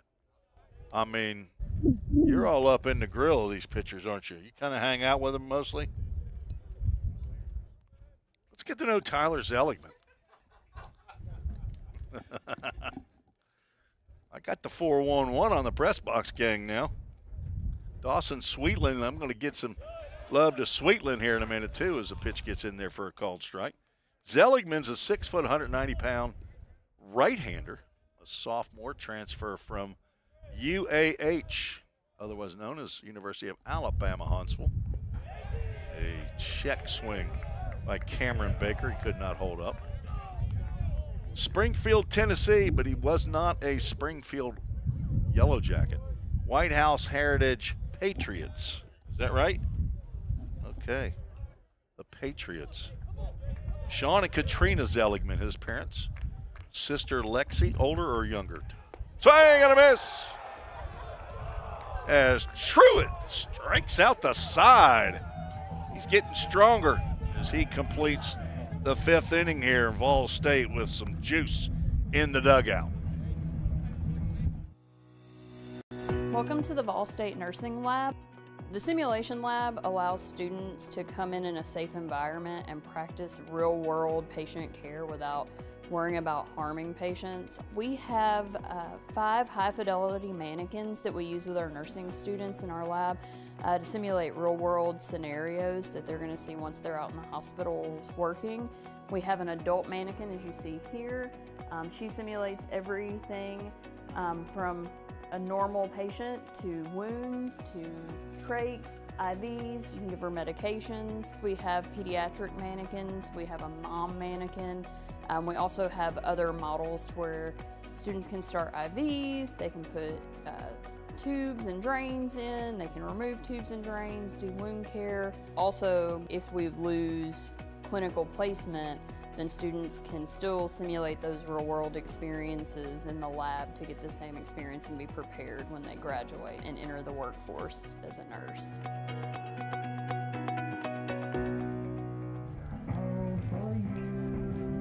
Bottom of the fifth. We didn't have our between any Connor. We got all excited about a 1-2-3 strikeouts in the top of the fifth, and we missed our Allie Cassidy brick and stone. We'll do that in the sixth. How about that?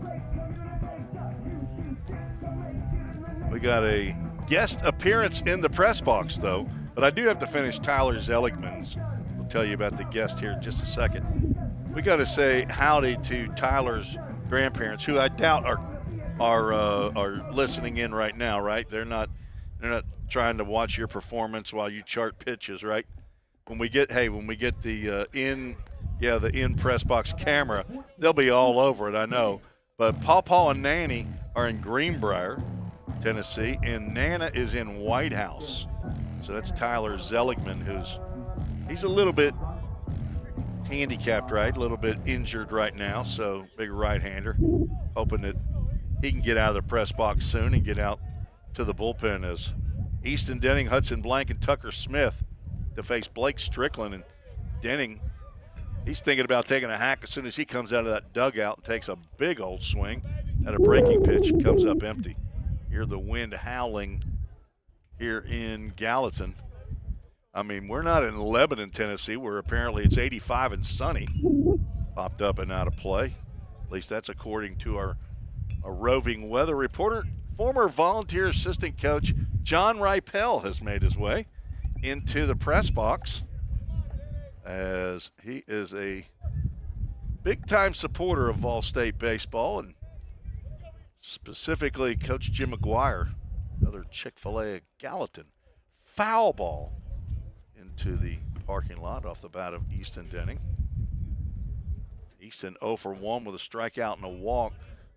John Ripel, a big Cleveland Guardian fan. All things Cleveland, really, right? You're a Cleveland Browns guy. Yeah, unfortunately, 0-2 pitch, swing and a miss, and Strickland gets Denning on strikes. Fifth strikeout for Strickland. Now Hudson Blank, 2 for 2 with 2 runs driven in and a run scored, steps in. John Ripel got here in the, I want to say that was 2023. Is that right? Was here with Braden Kale was the pitching coach. Braden Kale now at Trevecca in his 3rd year, I think, with the Trojans. Ground ball is short. Tylen Graves charges gloves, gets his feet, throws low, but dug out of there by Dylan Walters to retire Blank for the first time today. John Ripel is now the head coach at Pope Prep, formerly known as JP2. That is right on the edge of Davidson County and Sumner County. Guess that probably counts as a Hendersonville address, or is it Goodlettsville? It's Hendersonville. Actually, it's about 3 miles away from my house, not that far away. That's one of the 670 broadcasts that I've done. I did a broadcast at JP2 a couple of years ago as John Ripel. I was the head man there. I think y'all played Brentwood Academy that day and nearly got your first win of the year that time. And that kid, was it Monaco? Is that the kid who played there at BA, and now he's at Western? Yeah, I think I saw him on the roster. Tucker Smith 0 for 1. And another ground ball. They're going to test Graves again. Gloves and a nice crow hop over to first base in a 1-2-3 quick inning for Graves. We're going to keep it right here, Connor, because we're going to have our Allie Cassidy Brick and Stone Alumni Spotlight. Let's see if John Ripel remembers this player. I'm going to bet he does. He's a right-hander out of Palmetto, Florida. A right-hander came up here, pitched 2 years, now pitching at Kaiser University in West Palm Beach. Noah Eatman. I mean, there ain't nobody that doesn't love Noah Eatman. He was up here this summer.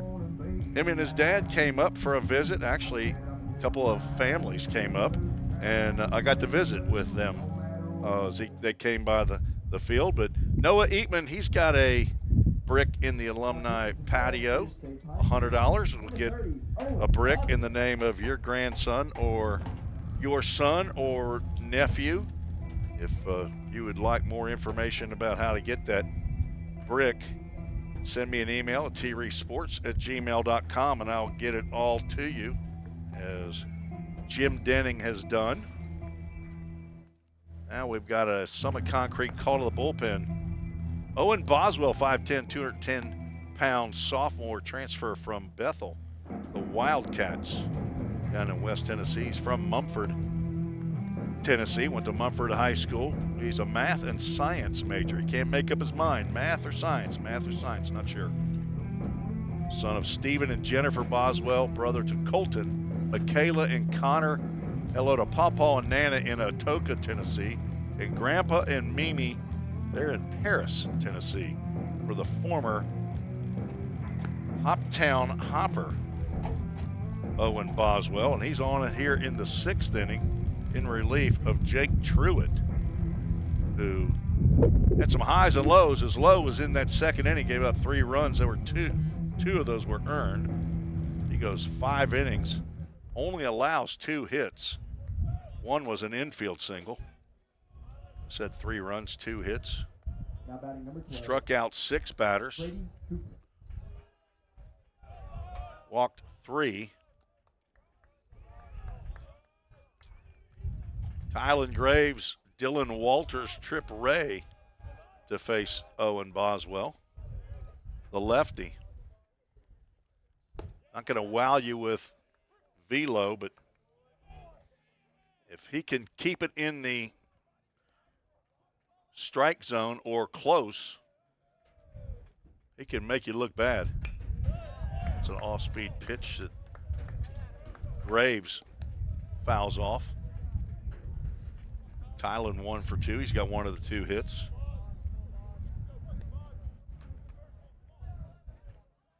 Boswell's 3rd appearance. Fastball misses up on the 0-2. He has made a start.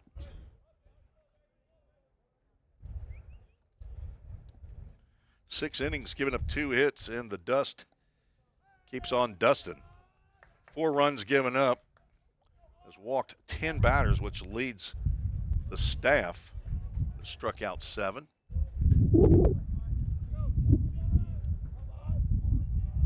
Boswell delivers. Breaking pitch, catches that outside corner. Graves did not agree, but that's another strikeout. And the first of the game for Boz, as they call him. Both pitchers for Vol State have struck out the first batter looking. Now Dylan Walters gets his first plate appearance. He came in as he drills 1 foul out of play. Came in for the injured Brady Cooper in the bottom of the 3rd.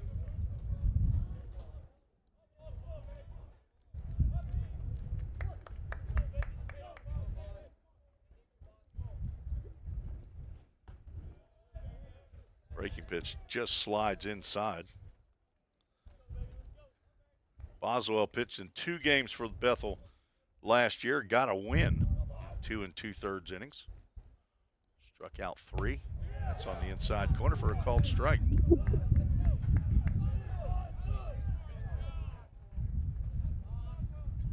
Walters came in hitting .429. He's playing in his 6th game. And another backward K in the book and a strikeout of Dylan Walters. That is 5 straight strikeouts of Salukis. Trip Ray, who has struck out twice, will step to the plate. Boswell going to try to give him the hat trick. Ray came in hitting .417, leading the club in most offensive categories. Scored the most runs with 16, most hits 15. Tied for the conference lead in home runs with 8 and 25 RBIs. Breaking pitch slides a little too far inside. 25 RBIs is good for number 3 in the conference. Holden Pantier at Walters State had a big weekend against Motlow State and took over the RBI lead from Nolan Sargent. Fastball catches the inside corner on 2-0. Sarge, as they call him at Cleveland State, has been the National Player of the Week in that first week. He also has 8 home runs. Now Ray with a 2-ball, 2-strike count, taking the last 2. Nolan Sargent, a former full count rhythm player this past summer, and also a former Belmont Bruin. 2 balls, 2 strikes, 2 outs, nobody on. Boswell thought he got him one there as he tried to step on a fastball. We'll have a full count, Ministries full count. Yet to have John Ripel show up at Chick-fil-A at Gallatin yet for our full count D group, but I'm sure he'll be there. Breaking pitch misses high and outside. Ray reaches. He lives here in Gallatin. I would say probably the most popular coach that's been through here that Jim McGuire has had. Have to add them up. Probably about 8 guys so far. Breaking pitch into Owen Rother for a called strike. Drawn 2 walks today and scored a run. John Ripel, a former head coach in college. I want to go Nebraska Nazarene or something, or Wesleyan, Nebraska Wesleyan. There we go. I knew it was a Christian school, Nebraska Wesleyan. You were at, I stopped there by Pippin. You were at UAB for a year, right? Calvin in Michigan, and that's where Ethan here is there. Right, yeah, as a coach. I saw him this summer. Tapper fouled on the third base line. Former Pioneer, former Cincinnatian from Moeller High School. Calvin, I'd never look at there's a rascal. He wasn't here with you, was he?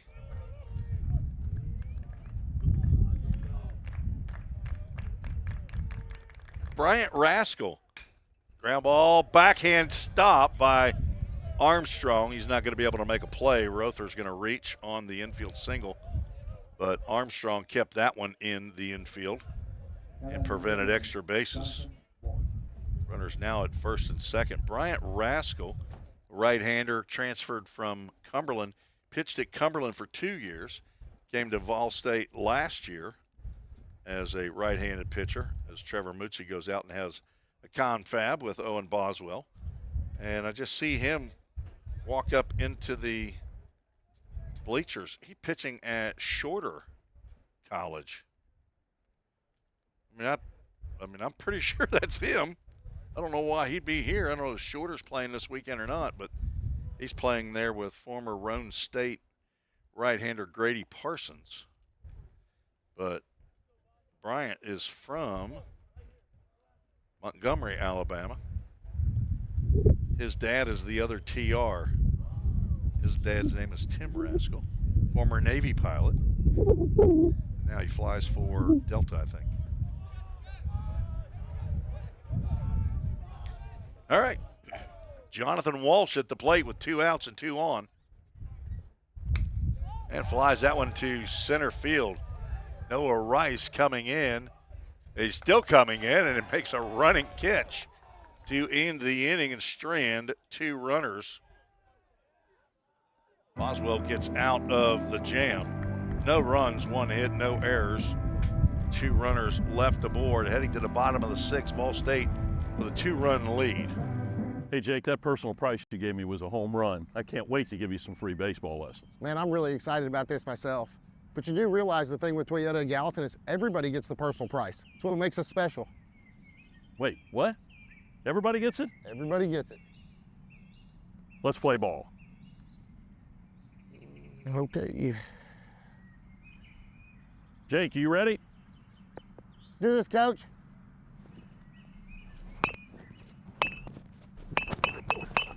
Hey, Coach, this is pretty easy.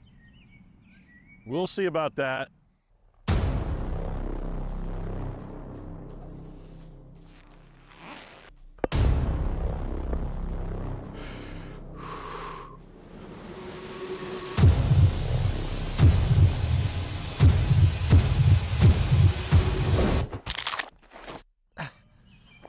I think I pulled something. Yeah, better luck next time, old man.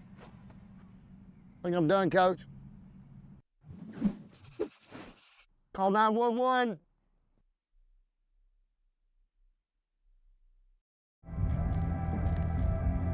New pitcher on for the Salukis.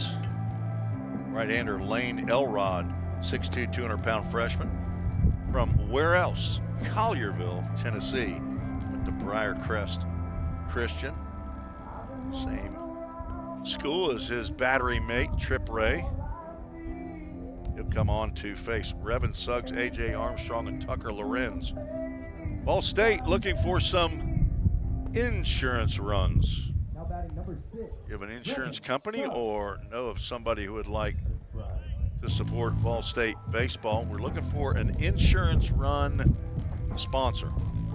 That is Bryant Rascal. He's going down to say howdy to A.J. Armstrong, who's on deck as the rain has started here in Middle Tennessee. Suggs looks at ball one, low and away. Lane Elrod appearing for his 4th time in the season, all in relief. 4 2/3, giving up 3 hits, a run. It was earned, walked 5, struck out 2. It's a called strike on the outside corner. Couple of strikeouts, a 1.93 ERA as folks are starting to scramble now, slowly. Do not want to get wet.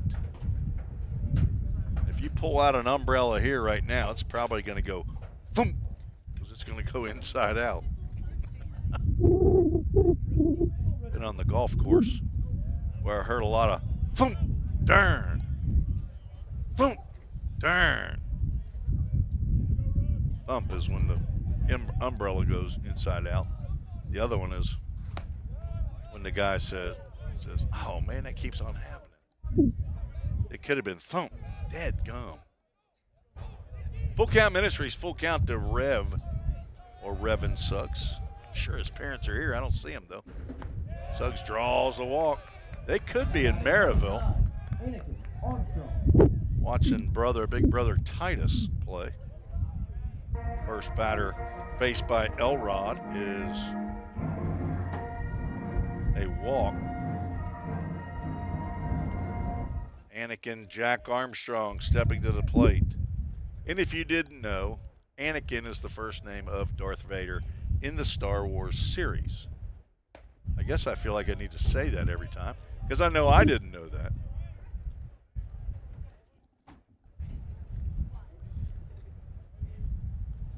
John Ripel up in the press box with us, former Ball State assistant coach, a volunteer assistant coach. A.J. Armstrong gets bruised, and the first 2 have reached. Suggs did it the easy way. Armstrong earned his. Molly Gillsby is taking off now. She says, I didn't pay for rain. Abe Gillsby's mom.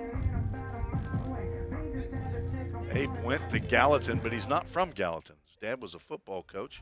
They're from Dixon Springs, Tennessee, which is in Smith County.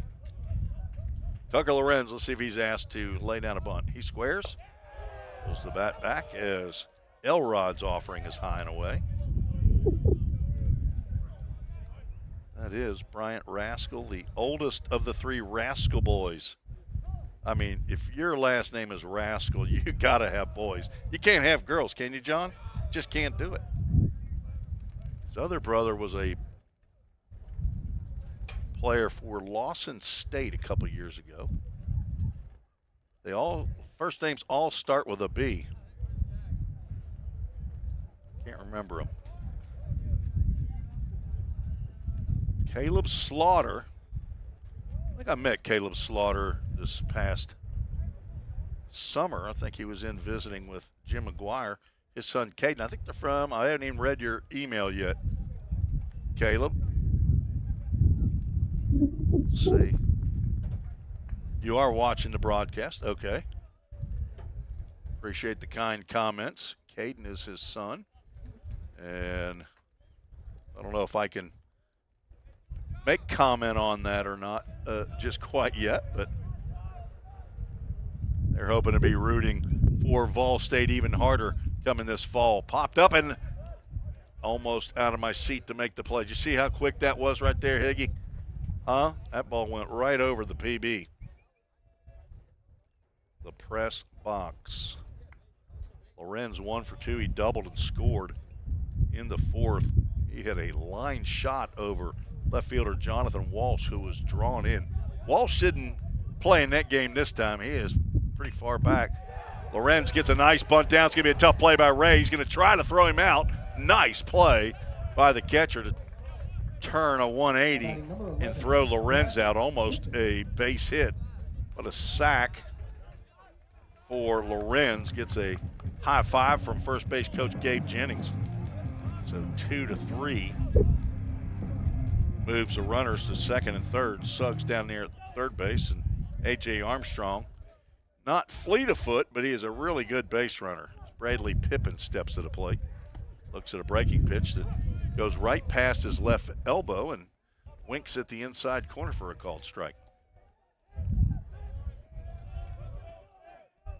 Caleb Slaughter, a former coach at Vol State as well, so he and John Ripel have something in common. John Ripel was here for a year and a half. Took off, got that half in at the fall, right? And then got that new gig over there at Pope Prep. Fastball high and above the head of Bradley Pippin.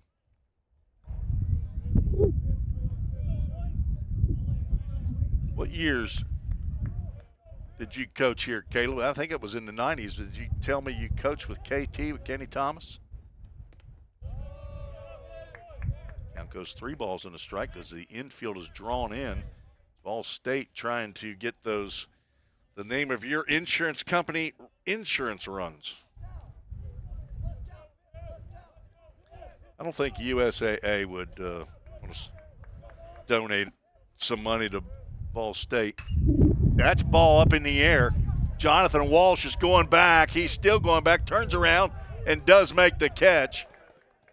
Ball held up by the wind a little bit. Pippin, without the wind, probably had a 3-run dinger, but back-to-back sacrifices now produces a run. Sacrifice fly by Pippin. Scores an insurance run. Revin Suggs, a good decision on the base paths. Did not take off, went back to the base. A.J. Armstrong stays at second. Vol State has scored a run without the benefit of a hit. Noah Rice at the plate. He does have a hit and an RBI. It was a 2-out knock as well. Takes a slow breaking pitch in there for a called strike. Pippin puts the ball out in the green as you're supposed to do with less than 2 outs and a runner at third. Get that run in. Vol State now leads 6-3.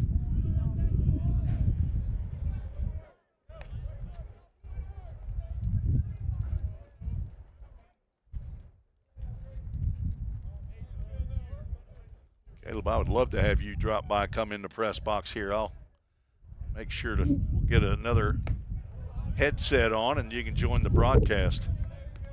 In fact, I might have to, I don't know, John Ripel's not a huge talker. He's a one-on-one guy. I don't know that you're a guy that just would love to get that. You didn't come up in the press box to get on the broadcast. He likes to visit. 1-2, swing and a miss. Rice down on strikes. And Vol State strands a runner, but drive one home on the sac fly by Bradley Pippin is now 1 for 2. Vol State with a 3-run lead heading to the top of the 7th. Listening to the Vol State Sports Network. Every day, all around the nation, people find themselves in need of a hero. Fire and emergency medical responders are those heroes we need. They make the difference between life and death. If you desire to make a difference in your community, Vol State is leading the way in training everyday heroes. We offer EMS, paramedic, and fire science programs. Spring 2024 enrollment is now open. Visit volstate.edu to learn more. The demand for mechatronics professionals is on the rise. Students get to earn a wage and college credit simultaneously via our work-based learning program. This hands-on experience gives them a competitive edge in the job market. Industries like automotive, aerospace, electronics, healthcare, and even mining rely heavily on these systems. These positions offer competitive salaries and a chance to contribute to the cutting-edge technologies that are shaping the world around us. Join us in pioneering the future of manufacturing through the power of mechatronics. Visit fallstate.edu to start blazing your pathway now. Classes are available now at the Gallatin and Cookeville campuses. Connor Cantillo says, time waits for no man. We are coming back. It doesn't matter what you say. He's the director. I'm just the volunteer talent.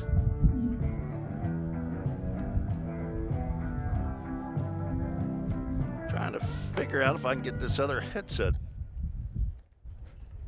to work for John Ripel. If you know me, you know I'm not typically technically trained. All right, John, am I totally discombobulated now? Breaking pitch in there for a called strike. Hang on.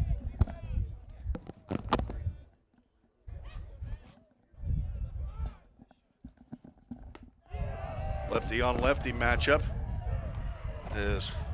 Let's go ahead and get that on your head. Whoa, let me turn you down here till that happens. 0-2 pitch from Boswell, top of the 7th.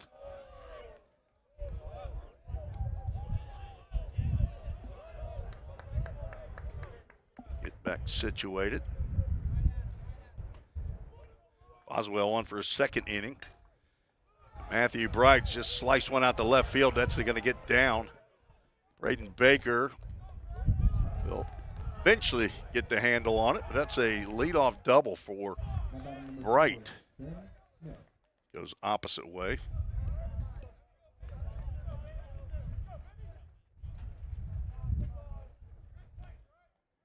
He's 1 for 3. And 2 for 10 in the series. Ben Smith steps in. All right, let's see if, are you there? Yes, sir. John Ripel squaring around a bunt. Am I too loud in your headset? No, Are you okay? no. You good? Okay. Good. You need to give yourself some more credit. You're pretty tech savvy hooking this up. Squaring around a bunt, but missing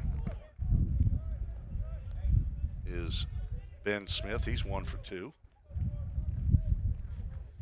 Yeah, that's extra headset that we had in the full count box over here. Seems to work. Ground ball to third. A.J. Armstrong throws to first. Denning with the tag. Wayne Seeley, the base umpire, says he got him. First base coach Jared Kirkman wants the base umpire to check with the home plate umpire. Eric Schoenrock, the head coach, going to come out and have a. It looks like they're going to ask for help. I think you got him, though. I think this is good umpiring here to check. But the first base coach was, well, they're going to say he's safe.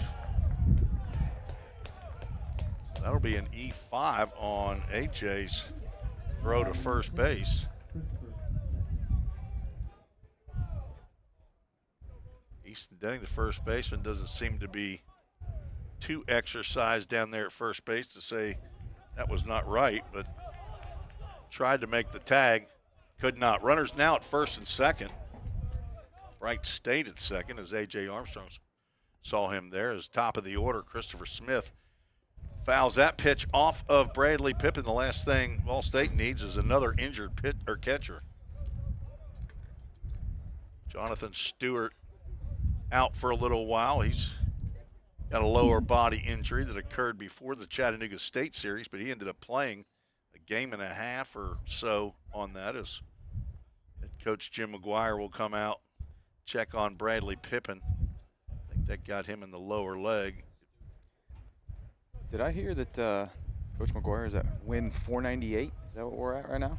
He is at 498. This would be 499. Rend Lake. MTSU and MTSU in here.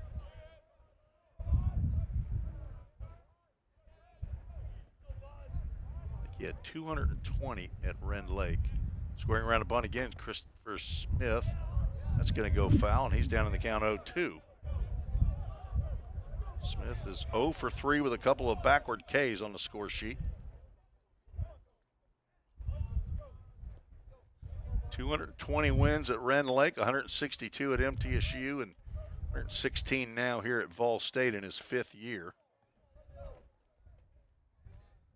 0-2 pitch, he is not squaring.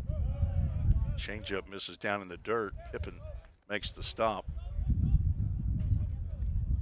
Leadoff double by Matthew Bright. Ben Smith, the brother of Christopher Smith, reached on an error by A.J. Armstrong. The throw just up the line at first base drew Denning off. It's been money behind the plate since he has gotten back behind there after, I think, being out that first weekend after pitching. State looking for an out. Tapper. What do we got? Off of something, apparently. Apparently that hit Smith. He didn't even entertain the thought of running down to first base. From this angle, I was worried there was going to be catcher interference.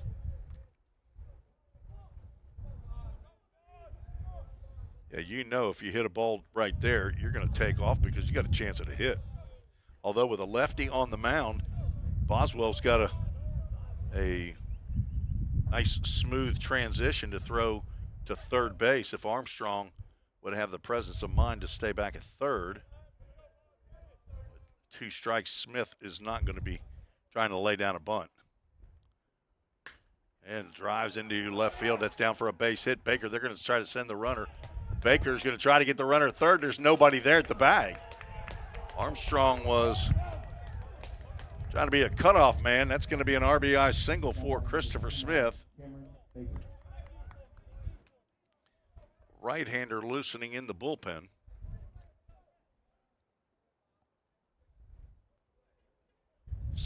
Nathan Stewart. Runners now at the corners as Ben Smith. Good base running to get over to third base.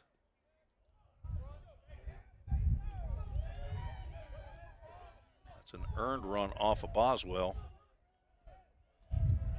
Ben Smith at third base, if he scores, would be an unearned run as he reached on an error. Runner from first takes off, no throw.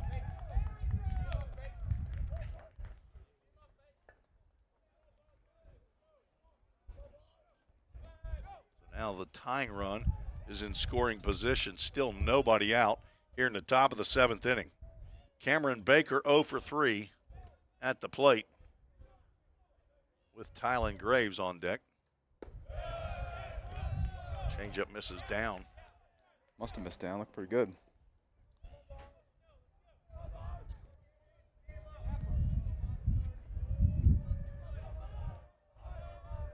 See if Boswell can work his way out of this jam. That breaking pitch sails in there for a called strike.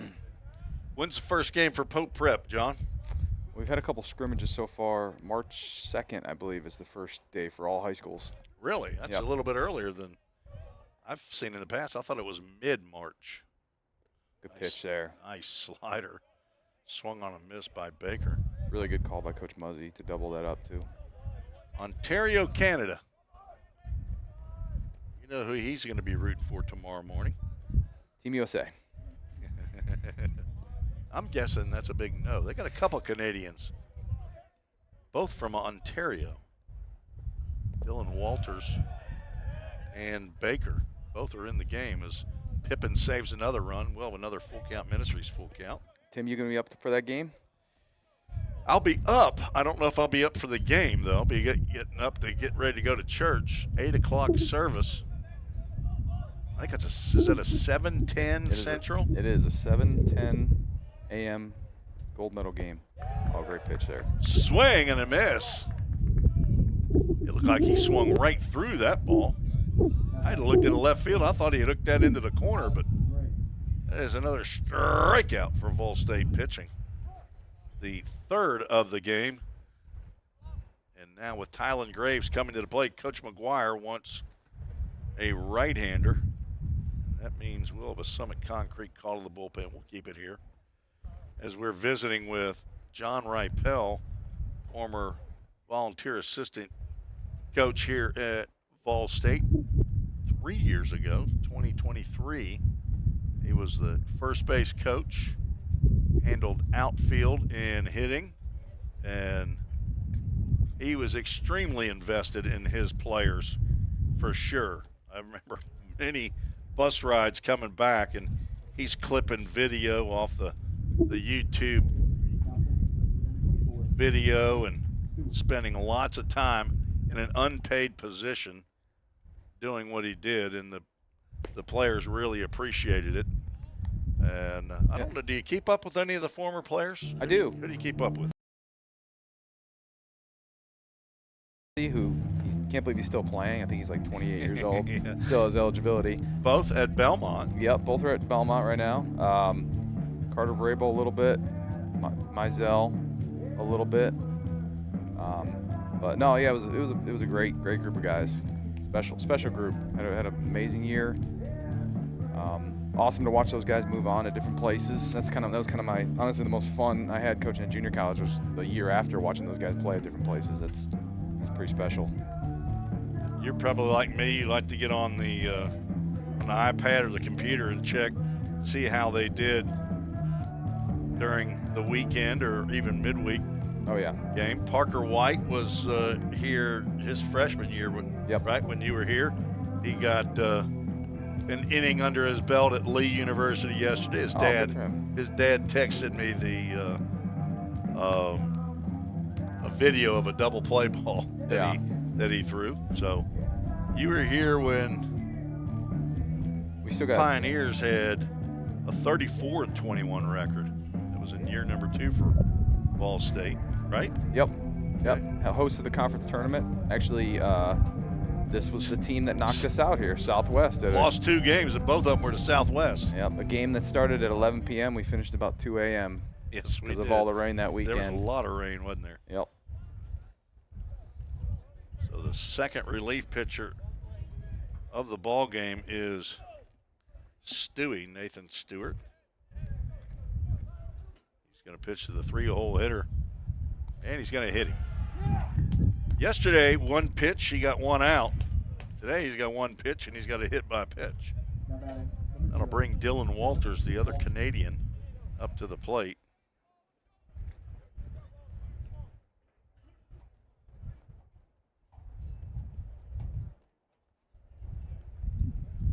And the bases are loaded, 1 out. 1 pitch away here. 1 pitch away.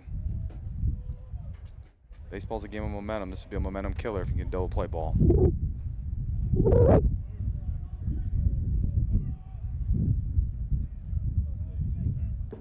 Zeligman is wearing out his welcome now, having to open that window. Having problems with the radar gun, so now he's brought the radar gun up. It's kind of like a Californian coming and bringing his politics here. We don't. Maybe I shouldn't have said that. Probably. I apologize. The editing crew will take care of that. You can't fire me. I quit. Zeligman, pitcher, bringing the cold weather up in here.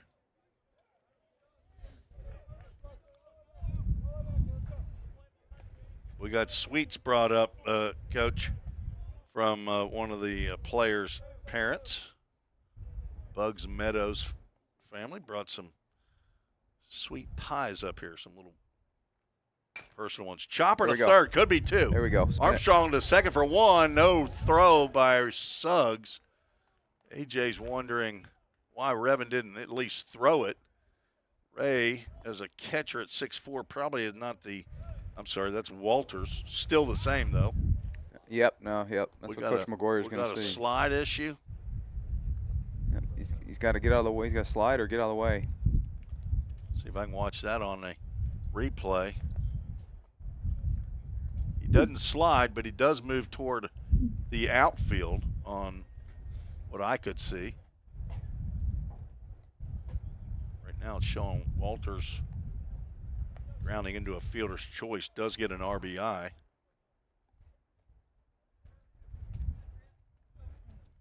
Graves, Trip Ray is coming to the plate. Now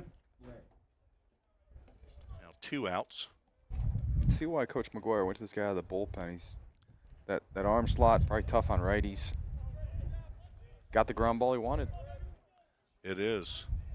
Redshirt freshman Nathan Stewart, 5'8", 170 pounds from Central Magnet High School in Murfreesboro. That sidearm slider to Ray in there for a called strike. Catcher's 0 for 2 with a couple strikeouts and a walk. Nathan Stewart, the son of Jonathan, not the Vol State player, and Kelly Stewart. They're in Murfreesboro. Brother to Ethan, Savannah, Samantha, and Sophia. As a set of grandparents in Murfreesboro, Grant and let him take it. Honey is a stolen bag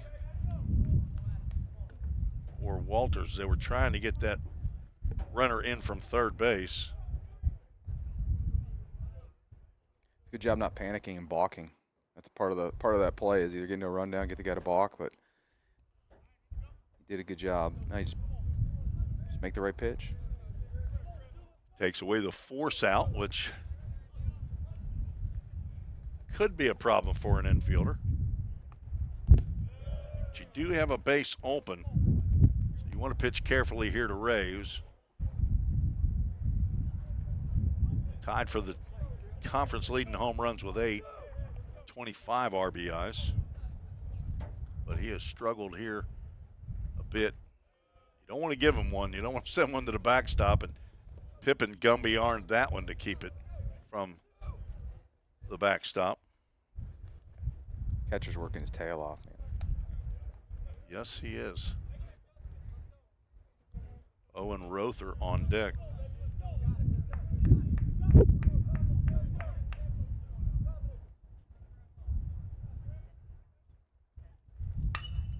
That ball's hit high out to left field, but not today. Wynn going to hold that one up. Noah Rice is over to encourage Braden Baker, who makes the catch for out number 3. Ball State retains a lead, but it is down to 1 now. 2 runs in the inning. 1 was unearned on 2 hits. There was an error, and 2 runners left aboard. 7th inning stretch time here at Tim Garrett Baseball Complex.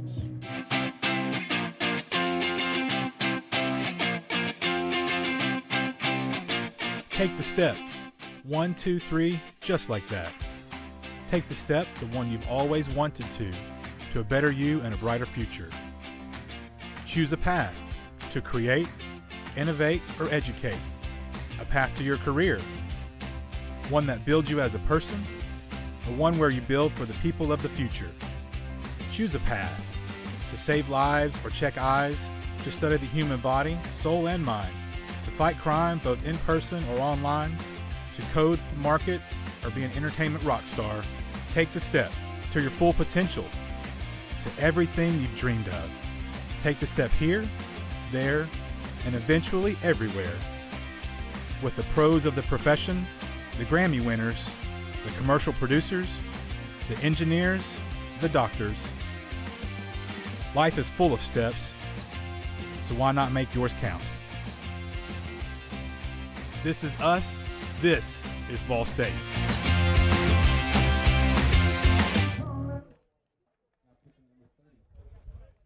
New pitcher on is Troy O'Keefe, who pitched in yesterday's Game 2, got the win, went an inning, walked 1, struck out 2, and did plunk a batter, face 6. John Ripel was taken off the headset now. He said he's got to go take care of some fatherly duties here in Gallatin, not far away. And sorry, your daughter is not feeling well. Tell me her name again. Adeline? Adeline and Bryce. All right, they're at Liberty Creek now. Oh, so she's still at JP or Pope Prep. John Ripel's been our guest. He's got to take off now, but he still follows Vol State baseball. And it's always good to see John Ripel. He's one of the great guys in baseball.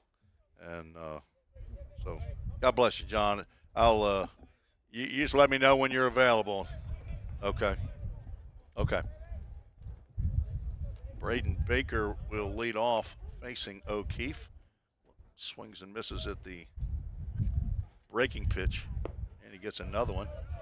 Takes this one for a called strike. So Lane Elrod goes 1 inning. No hits, 1 run.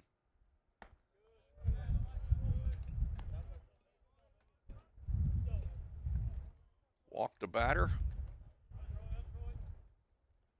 Struck out a batter and hit a batter. He hit a lot of categories. There's ground ball. That's going to sneak on through on the right side. Baker with a leadoff knock. See if they can get the Pioneer bats going. Baker 1 for 3. Scored a run after being hit by a pitch. Got a little bit jammed there. Looked like he was trying to go opposite way. It almost looked like a hit and run type swing. Easton Dennings due 0 for 2. Who's going to use a yard card? I'm going to go ahead and use my yard card right here. Easton Denning. O'Keefe stays outside away from him and gets the call.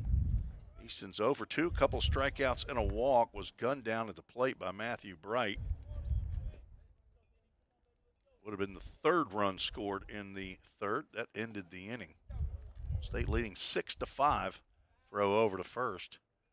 Pioneers again with a big number in that error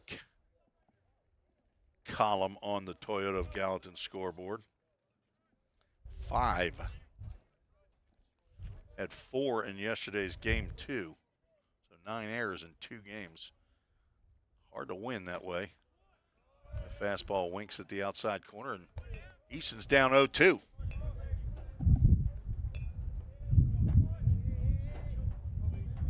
I think we need a new radar gun, don't we, Tyler? What do you say? Well, what's the matter with it? Just not reading? Reading good where you were at? 0-2. O'Keefe checks out first base. It sails one wide. Check. Caleb Slaughter, if you're listening in, I'll try to get a hold of you. Appreciate you leaving me the cell phone number. Played on the 95 World Series team. Coached the 98 and 99. Runner goes, pitches outside, throw down to second. It grounds into center field. Baker's calling timeout. Ball still in play. He was satisfied with second. Second stolen base of the day for the Pioneers. That matches how many they had coming in realistically, although Rice was gifted one in yesterday's game 2. I'm guessing by Southwest Tennessee when they installed their stats. Denning now with a runner in scoring position. 2 balls, 2 strikes. Oh my goodness. Denning never got a pitch that crossed home plate in that at-bat, I don't believe, and he's down on strikes for the hat trick. There goes my yard card. Didn't even get a strike. A couple of those were close, but not on a strike 3 call. Not on that last one.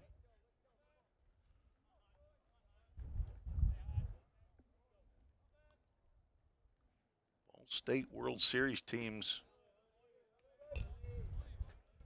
95 and 99. Kenny Thomas, the head coach back then. He left after that 99 season, went to University of South Carolina, Aiken, where he coached for 20 years or more. Hudson Blank's 2 for 3 at the plate. Chopper to second. Christopher Smith fields that on 2 hops, a double clutch. Strong throw to retire Blank. Number 12, Tucker Smith. Now Braden Baker is on at third. There's 2 outs. Tucker Smith at the plate. He is due. He's 0 for 2. The walk and a run scored.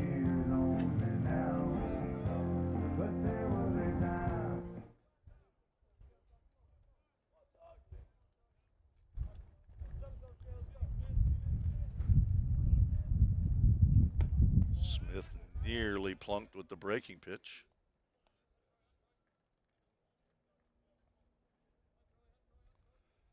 After KT, Jeff Smith was the head coach of Vol State, 1999 to 2005. Smith now is the coach, I believe, at University of West Georgia. Then Mike Crosland came in for 10 years, 05 to 15. Ryan Hunt for 5 years. Then he left to go to Cumberland, and that left the door open for Jim McGuire, former head coach at Middle Tennessee State University. Coach McGuire was there for 26 years, 20 as the assistant. 2-1 pitch. Tuck fouls that one off the screen. 1, 2, 3, 4, 5, 6, 7th coach in Vol State history. Program started in 1973 with Tom Kirby and Jim Anglia from 1979 to 1981 until the program was canceled. Swing and a miss on a breaking pitch. O'Keefe comes in after a leadoff single by Baker, gets a strikeout, a ground out, and another strikeout to set down the Pioneers. No runs, 1 hit, no errors, 1 runner left on base, and we will head to the top of the 8th, 6-5. Hey, Jake, that personal price you gave me was a home run. I can't wait to give you some free baseball lessons. Man, I'm really excited about this myself. But you do realize the thing with Toyota of Gallatin is everybody gets the personal price. It's what makes us special. Wait, what? Everybody gets it? Everybody gets it. Let's play ball. Okay. Jake, you ready? Let's do this, Coach.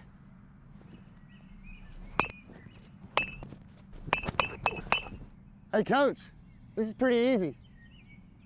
We'll see about that.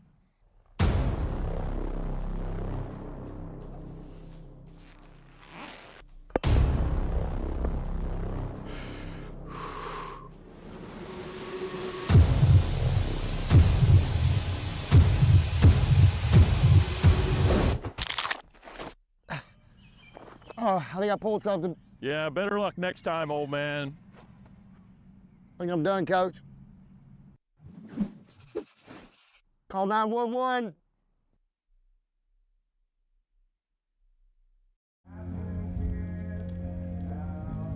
Tim Reese, Connor Cantillo, Aaron Higgins in the press box. Associate member of the press box gang, Tyler Zeligman.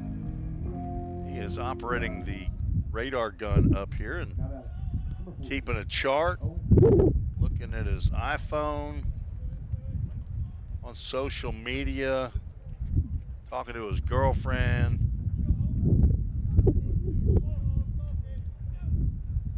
Whose phone is that right there? Is this a phone right here? You're looking at your phone. Zeligman, come on, man. Don't be a part-time assistant here. He's looking at the radar numbers on his phone. That's what he's got, the app. Nathan Stewart stays in the ball game. Delivers a sweeper to Owen Rother.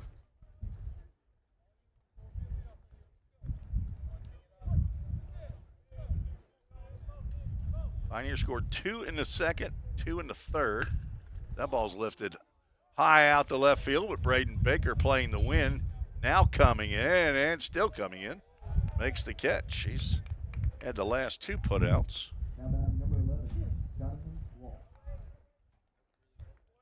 Makes out number 1. Jonathan Walsh comes to the plate.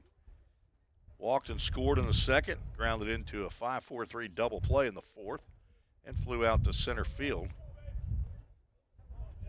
in the sixth, batting for the fourth time here in the 8th inning. Stewart wants the swing. They do not ask the base umpire. Stewie thought he went around.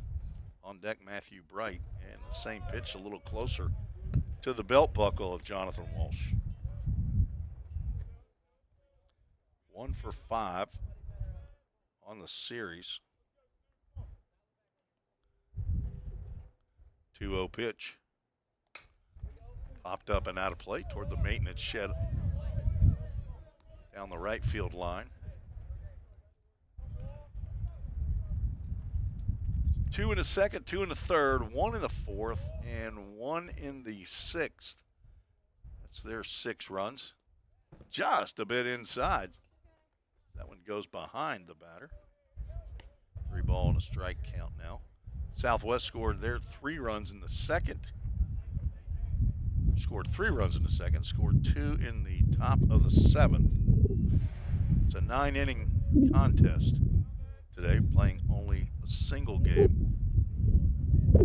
Squaring around a bunt, missing on the 3-1 is Walsh. And a bunt for a hit. Connor the Floridian, he is cold up here. He's got to sit right behind the open window. Full Count Ministries, full count, and that's ball 4. Stewie walks his first batter. Plunked the first batter that he faced. That was Tylen Graves. And he allowed a ground ball to A.J. Armstrong. Went to second for 1. Evan Suggs decided not to throw it to first. And a run scored. Matthew Bright, who led off the 7th, stands in there. He hit a double in the left field corner. Came around to score on the single by Christopher Smith. Most of these Saluki batters run pretty well. Runner at first takes off, and Pippin has the ball come out of his glove. He didn't have a chance. Walsh picks up his second stolen bag.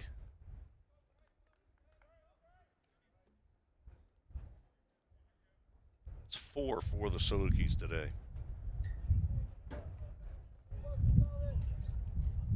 So the conventional double play no longer in play.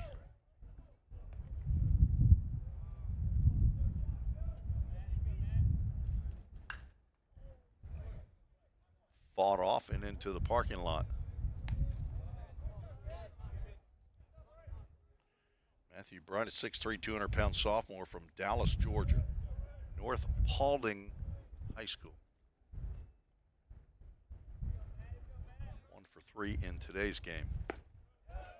Now 3 balls and a strike is the second straight batter that Nathan Stewart has gone 3-1 to. Who we got loosening in the bullpen down there? Brennan Mueller, a left-hander, and Jack Lester, the right-hander. They got the runner picked off. The throw nearly got by Lorenz. The throw to A.J. Armstrong, and he applies the tag, says the base umpire, Wayne Seeley. Nearly got into center field, so a caught stealing of Jonathan Walsh. That's a 1-6-5 caught stealing for out number 2. Walsh did not think that he got tugged. Now Bright with nobody on. Pops this one up in the left field. If it lands, it might be in foul territory. Nobody's going to get to that one. And in the Bermuda Triangle in front of the Ball State bullpen, Tucker Lorenz, A.J. Armstrong, and Braden Baker had a little meeting over there. Said, hey, this looks like the foul ball right here. Let's get it. Big play by Nathan Stewart. I mean, he was going on the play, right? I mean, did it look like he was taking off?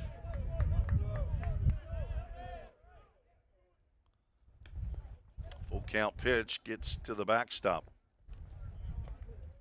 Bright will hustle on down. The 2-out walk. Well, you know, I don't think he was going. I think he was just getting a secondary. Jim McGuire out of the dugout. That means we'll have a Summit Concrete call to the bullpen. We'll take a break and be right back.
Summit Concrete call to the bullpen for the Pioneers. Third member of the bullpen staff today, Jack Lester, on in relief. The sophomore from Collierville, Tennessee. We've got somebody from Collierville High School. 6'1", 205-pound right-hander.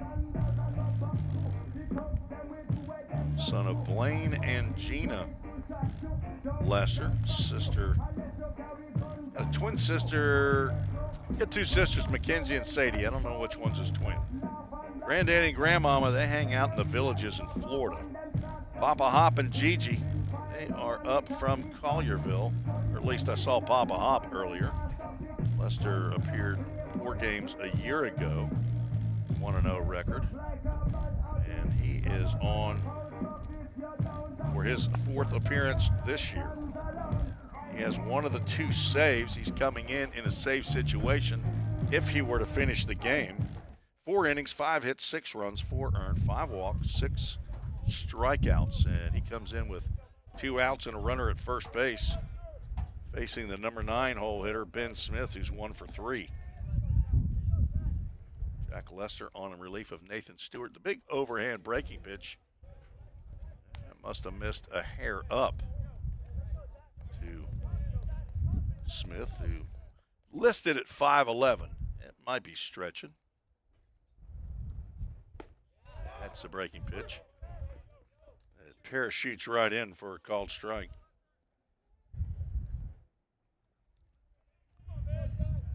Smith came in hitting .333, was 9 for 27. And he's 1 for 3, so guess what? Use that Belmont College math of mine, and he's still hitting .333. 10 for 30. That's what an accounting degree at Belmont College will do. It's got around out in front of that one, hits that into the grass, and that is way out of bounds. If he was a golfer, he'd be putting down a new golf ball. And that's a lost ball and high weeds.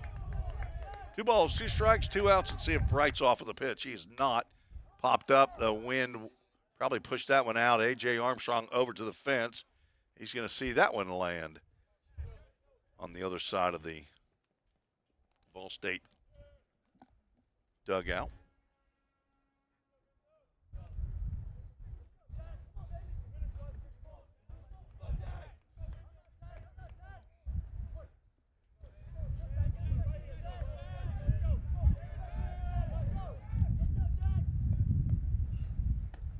Two pitch, a little too close. Following this half inning, we'll keep it here. We've got our 8th inning memorial to talk about. A Full Count Ministries full count. Runner from first goes, popped up again. This will get out of play. Give us a little time to tell you about our PA DJ, Aaron Higgins, on the injured list. 5'9", 185-pound freshman from Liberty Creek High School. Hometown in Goodlettsville, Tennessee. Business management major, the son of Jason and Tammy Higgins. Big or little brother to Austin? He's the little brother to Austin. Got a Papal in Cleveland, Tennessee. 3-2 pitch. Drilled down the left field line, but it will hook foul. Got a Papal, Ronnie, and Granny there in Ooltewah, Tennessee. That's real close to Etowah, Tennessee. Aaron Higgins just learned something. He never even heard of Etowah. I've been to Ooltewah. That's where I had my New York Mets tryout. Full count pitch. And Lester tried to step on a fastball and can't get it over the plate. Ball 4. Now 2 are on. 3 walks in the inning. In the top of the lineup, Christopher Smith, who had an RBI single last time he came to the plate. He's 1 for 4. First and only time I've been in Ooltewah, Tennessee. It's over in East Tennessee. I don't know what county that's in. Lester starting anew as a tapper goes foul. Bradley or where? Which is the county seat of Bradley County is Cleveland, Tennessee. So, well, it could be. I mean, if only there was a way we could find out. You could get on your Googler. Need a research assistant. Christopher, or Topher, as his teammates apparently call him, because he's on the lineup sheet as T. Smith. Never heard the shortening. Ground ball to the right side, diving. Denning can't come up with it. Blank with the throw home, not cut off and not in time. And this game is tied. Christopher Smith with a couple of big RBI singles here late in the game. He goes to the right side. Drives in bright. That run charged to Nathan Stewart. And now everybody resets on the pitching staff. Jack Lester. Actually, Stewart's runner is at third base. So Stewart's right now is the pitcher of record.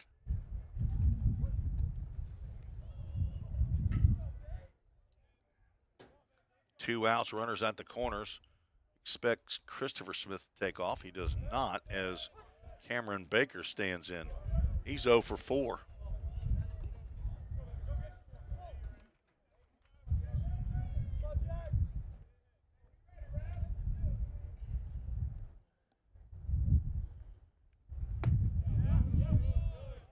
Lester misses with that pitch.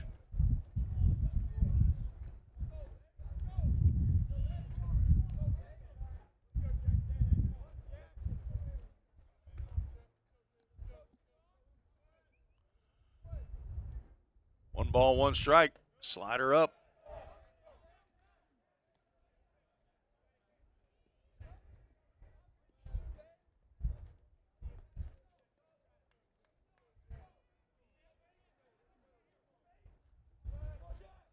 Two balls and a strike. I'm really surprised that Smith has not taken off. And I think they may be doing is leaving that hole open on the right side for Baker to try to slip one through. But right now he's not getting a pitch to hit. Lester got the first strike on Baker, but on 3 wide. 3-1. Grounded to third. That's going to be a tough play. It's going to go right between the wickets of Armstrong. Southwest Tennessee takes the lead. Smith moves off to third, and down to second goes Baker. It'll be an unearned run, but it's a run nonetheless.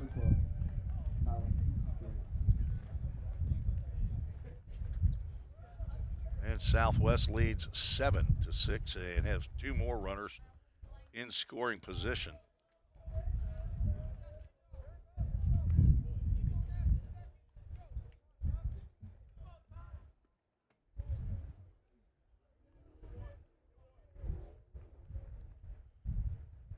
6th error of the game for the Pioneers as Tylen Graves fouls one back.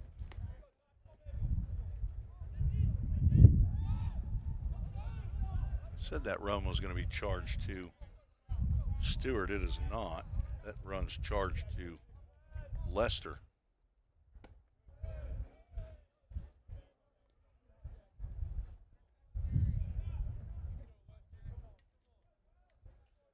Close the book on Stewart. He gives up one run. It's going to be unearned. There's a fastball in there. Graves down in the count, 1 ball, 2 strikes.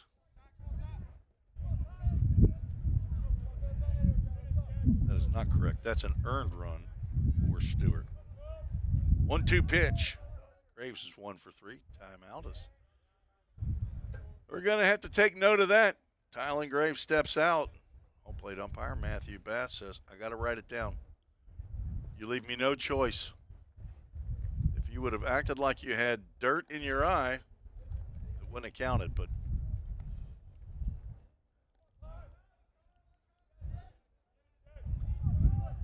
I think he needed to focus on breathing right there. It's a pressure situation right here. 2 big runs out there, and Lester tries to step on a fastball. And it's a little bit down.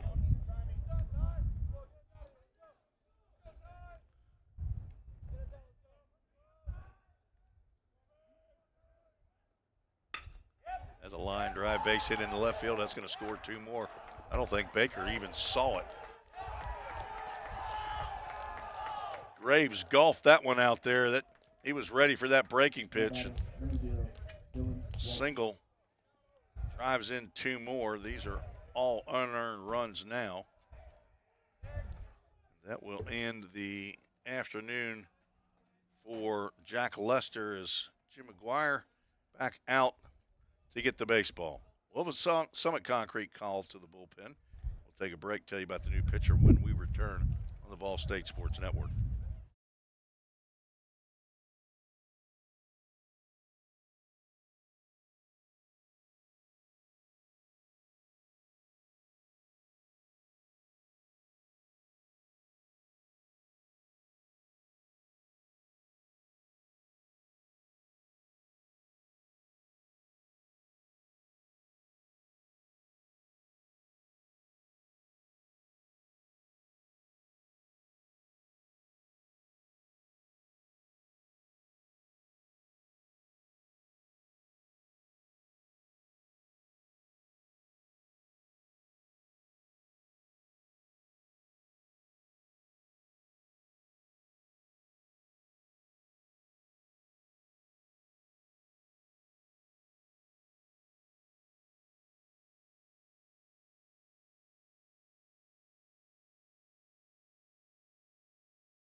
Summit Concrete call to the bullpen for the Pioneers. Brennan Mueller, 6 foot, 205-pound left-hander. He's a redshirt freshman, transfer from MTSU. Son of Jason and Kelly Mueller, brother to Paxton and Adeline. Big Daddy and Mimi in Chapel Hill, as are Papaw and Grandma. Mueller on for his 3rd appearance of the year, 2 2/3 innings. Not allowed a hit or a run, walked 4, struck out 3. Has plunked a couple of batters. He is on to face Dylan Walters. First pitch misses down low. Comes in with a runner at first base, 2 outs. 4 runs in the inning, 6 in the last 2 innings for Southwest, and they now lead 9-6. Ball State had a 6-3 lead going into the top of the 7th. The Pioneers giving up 6 runs, and I believe 2 are earned out of those 6. 6 errors for Vol State today.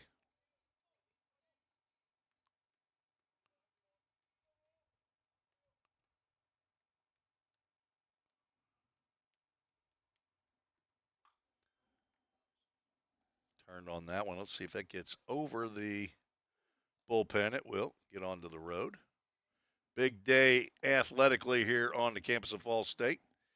Ladies softball team playing a doubleheader against Wabash Valley.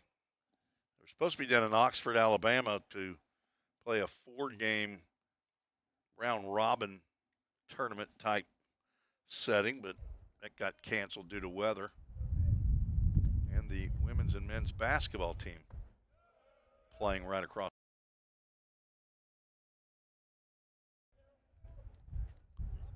To check on how the women are doing.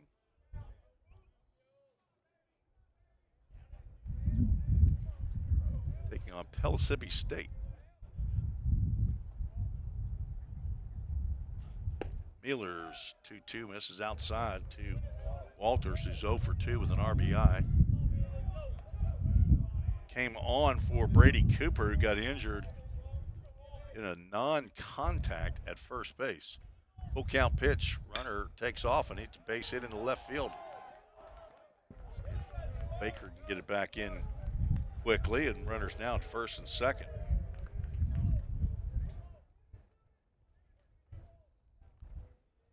Trip Ray will be the 9th batter to come to the plate. Inning started off with a flyout. Jonathan Walsh drew a walk, stole second, and then was caught stealing heading to third, as actually originally was picked off. And he's out, but then a walk, another walk, single error, single have produced 4 runs for the Salukis here in the top of the 8th inning.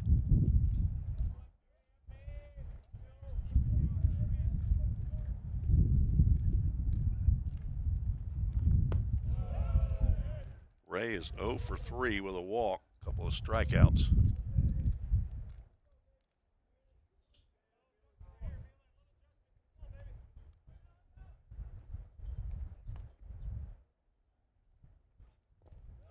Slider misses down.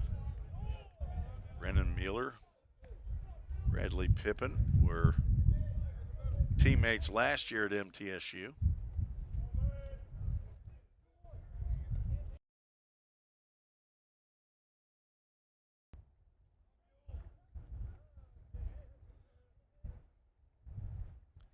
Two-one pitch misses outside. Owen Rother on deck.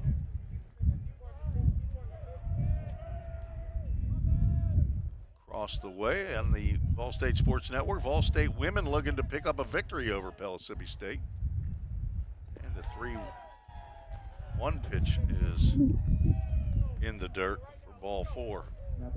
Base is now loaded.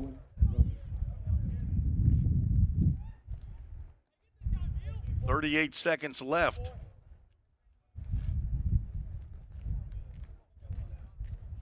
Ball State with the basketball and draw a foul. Pellissippi State down by 5 without the ball.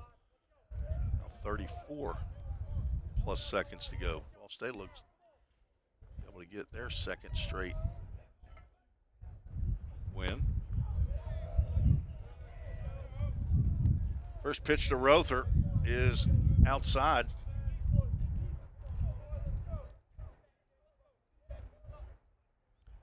So Salukis have now batted around.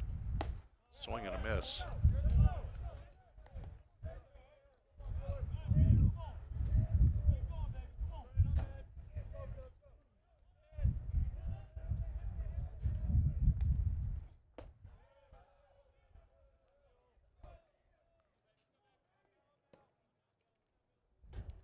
Eight walks looks by my score sheet.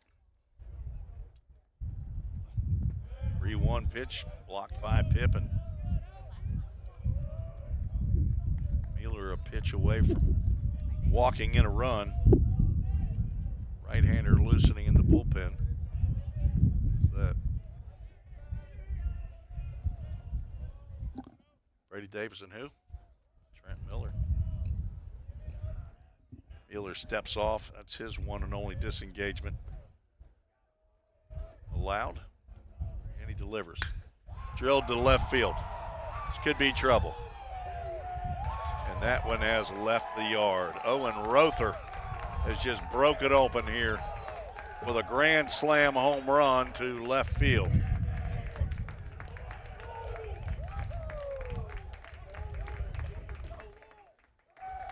That is Rother's second home run of the year.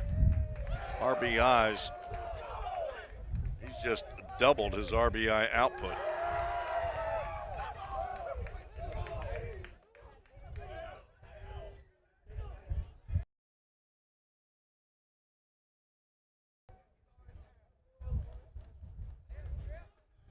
A snowman out there in the top of the 8th inning for Southwest Tennessee, and that will end the afternoon for Brennan Mueller. We'll take a break, tell you about the new pitcher when we return on the Ball State Sports Network.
Brady Davis, the new pitcher, on to face Jonathan Walsh. Nobody on, 2 out. There's an 8 spot. But right back to Davis. He's got it on 2 hops and 1 pitch, 1 out. Easy peasy lemon squeezy, says Brady Davis on the bunt. But 8 runs in the top of the 8th inning. Keep it right here. 13-6 is the score as Southwest Tennessee is starting to rain here again. It's actually sleeting, I guess. And in between the top and the bottom of the 8th, we honor Hayden Schrum, former player here at Vol State. 2005 Macon County High School graduate. Played for Mike Croswell in 2006 to 2008. He was a right-handed pitcher, pitched in 10 games in 08, 43 innings. Struck out 20 batters and contracted leukemia in 2009 and passed away on May 26, 2010. He has a sign out there in left field. Says no regrets. So Hayden Schrum is give a memorial to him in the 8th inning. The number 8 is not used on the roster in honor of Hayden Schrum. We have a new pitcher on for Southwest Tennessee. Liam Cruikshank is a new pitcher, 6'4", 200 pounds. The 3rd member of the Ontario, Canada clan here on, they must have a pipeline to Ontario. 3 players from that area of the world.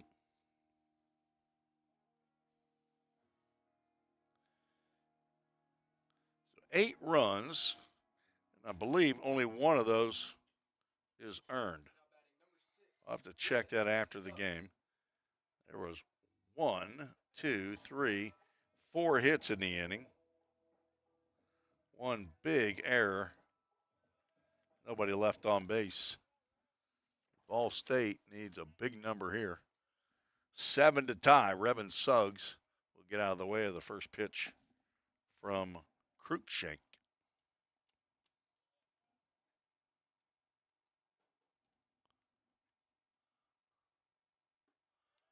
There's a fastball in there for a called strike. Suggs been on base 2 times. Singled in the 3rd, walked and scored in the 6th.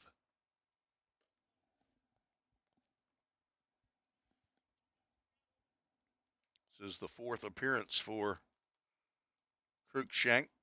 3 innings, giving up 1 hit, no runs, 3 walks, 8 strikeouts. Suggs started to go.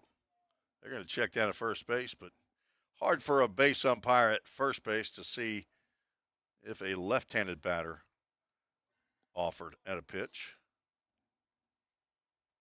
Suggs draws the walk. Every big inning starts with 1 base runner.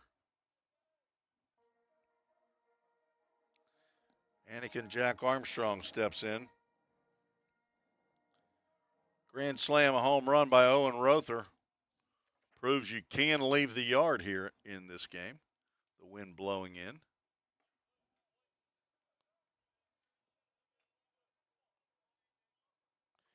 Troy O'Keefe, who goes 1 inning, he's the pitcher of record again. He could go 2 innings and get 2 wins in back-to-back games. Cruikshank delivers a pitch. Called a strike. AJ didn't think so.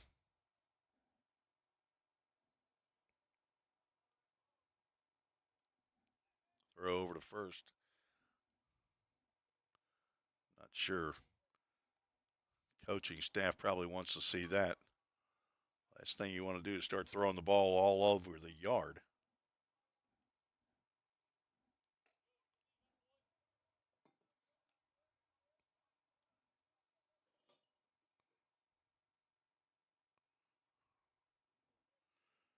AJ's 0 for 2, got an RBI, has also been hit by a pitch.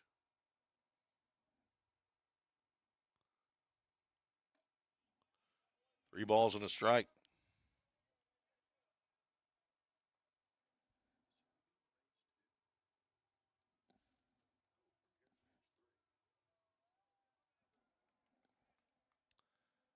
There's some more activity in the Southwest bullpen,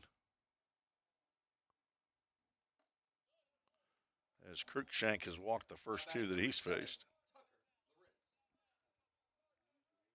Armstrong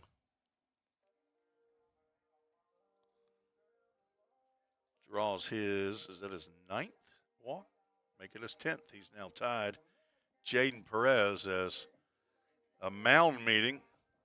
Everybody goes out to encourage Cruikshank without any coach involvement. And Tucker Lorenz stands in.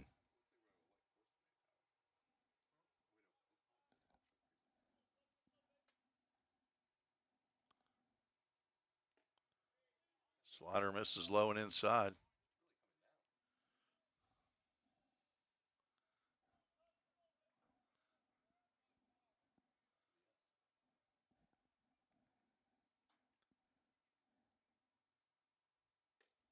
Throw down first.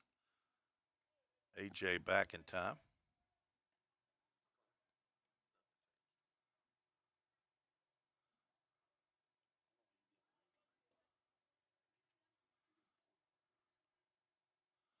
Lady Pioneers get the victory in the basketball game against Pellissippi State, 65-60.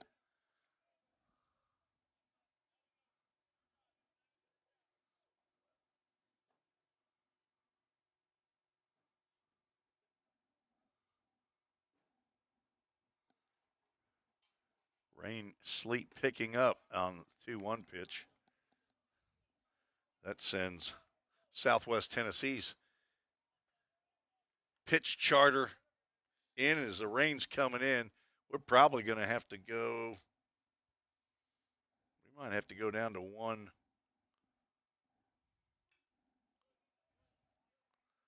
camera. What are we going to do here? You know, we'll just stay with it. I don't think. 2 balls, 2 strikes. To Lorenz, looking for a big inning. That could be 2. Ground ball to Smith. On to Graves. His throw is wide, and coming to the plate is Suggs, who will score on the errant throw. No RBI for Lorenz. He does reach. Now do we have another issue regarding the non?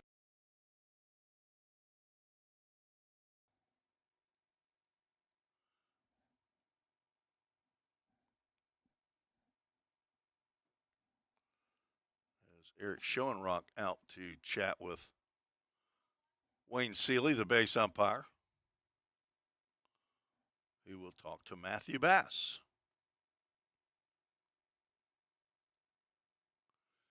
But he peeled in as I look at the replay. Did A.J. Armstrong. Did not slide, but he peeled in.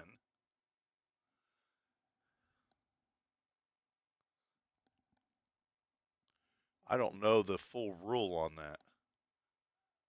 They're going to call, okay. They're going to call a runner at second out, and Lorenz will reach on the fielder's choice. Suggs is going to score on the E6 by Graves. And it's 13-7. Ground ball to short and under the glove of Tylen Graves.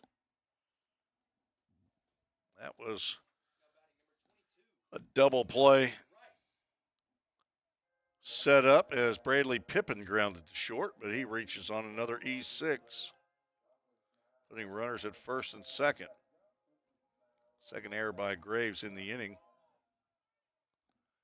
3 errors for the Salukis in the ball game. Noah Rice stands in. You pulling your yard card right here? Tyler Zeligman says yard card.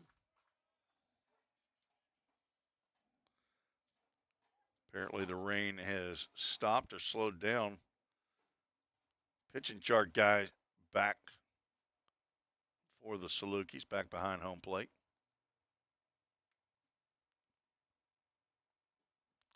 Tough to be a pitcher, isn't it? Rice with a home run cut there, but he comes up empty. Liam Cruikshank,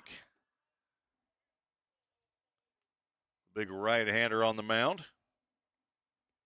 Got his pitch, and he's come set.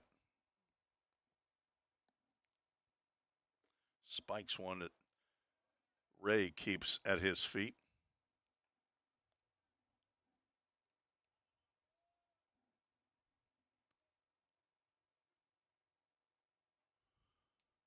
Three in the second for Salukis, 2 in the seventh, 8 as Rice goes down looking.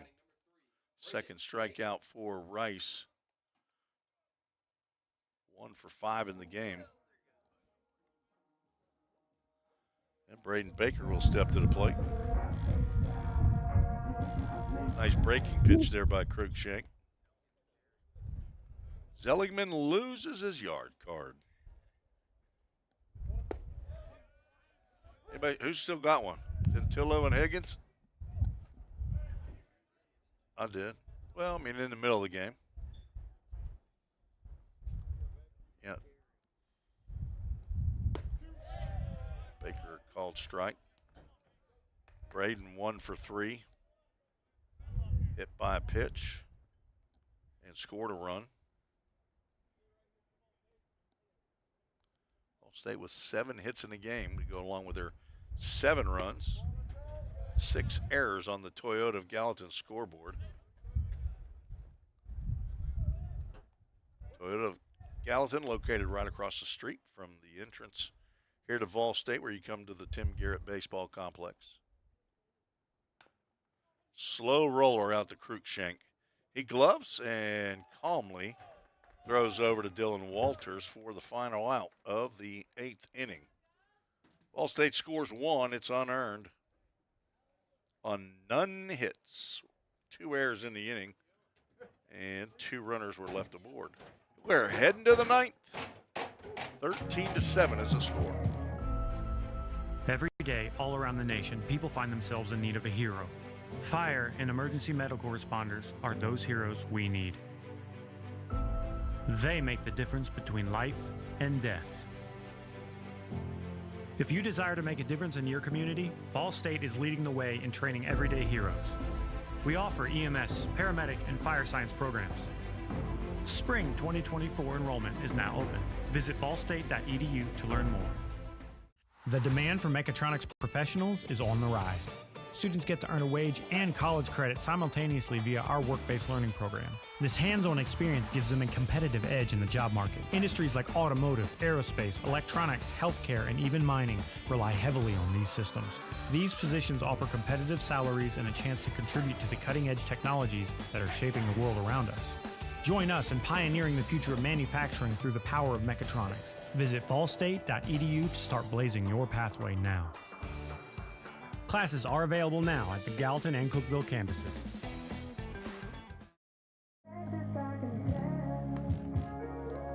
Connor, are we back? Connor, you told me not to worry about it. I said, are we coming back? You said, don't worry about it. I didn't get my drink in. Connor Cantillo, too poor to pay attention. I had to dip into the sweets delivered earlier by Kim Meadows. And that first bite, that's pretty good right there, Tyler. That one was right there, had a little chocolate and a whole lot of icing on it. That is delicious.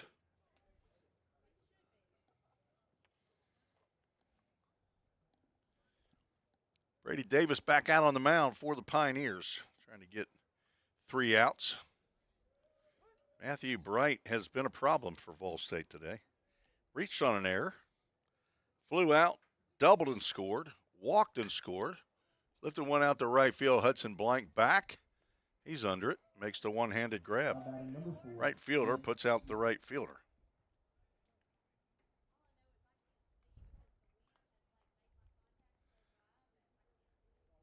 Ben Smith, number 9 hole hitter, stepping to the plate. He scored twice on the day. 1 for 3 with a base hit, an RBI, and a walk.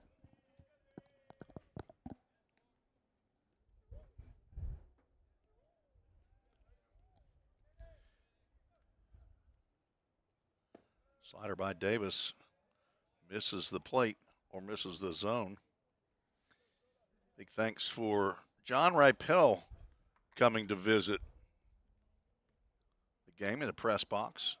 Foul ball off the lower body of Ben Smith out to Armstrong.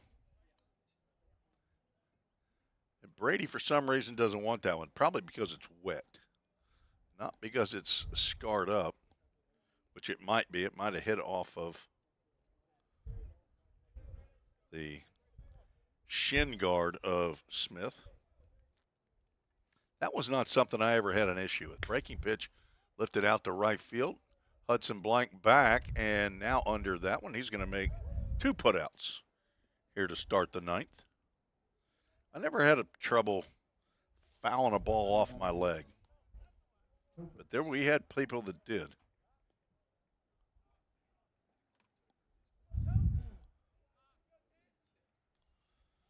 Christopher Smith, the leadoff batter, he's been big for Southwest today. Last 2 at-bats, he's had RBI singles.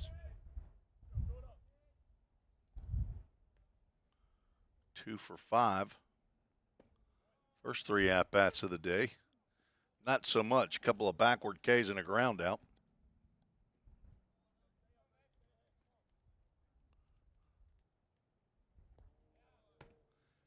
That one gets to the backstop.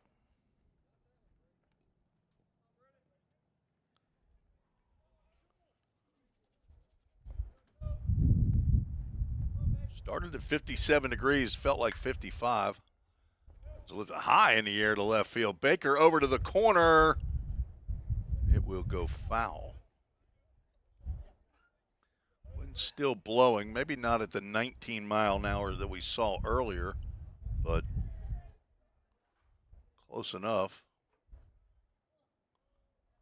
Got an email from Donald O'Keefe as I read it.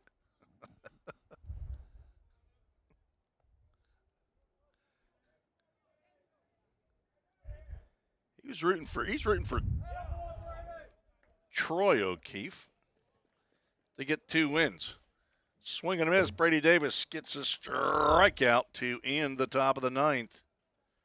He faced 4 batters and retired all 4. And it is put up or shut up time as we go to the bottom of the 9th. Fall State needs a touchdown and the extra point to get the victory.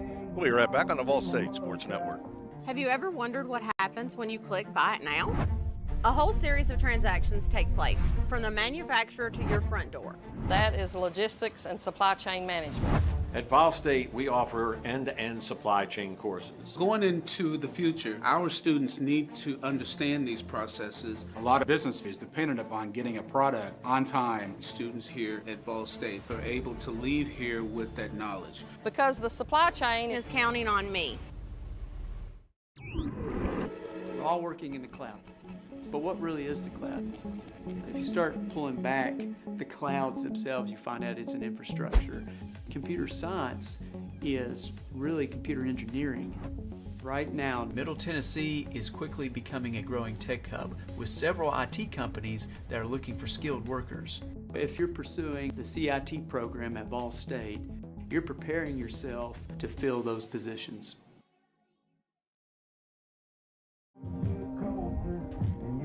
And we're back, says Connor Tantillo. He didn't actually say it. I just looked up and saw. Connor, killing me, Holmes. Chip Ray looks like he took one off a spot that most men don't want to.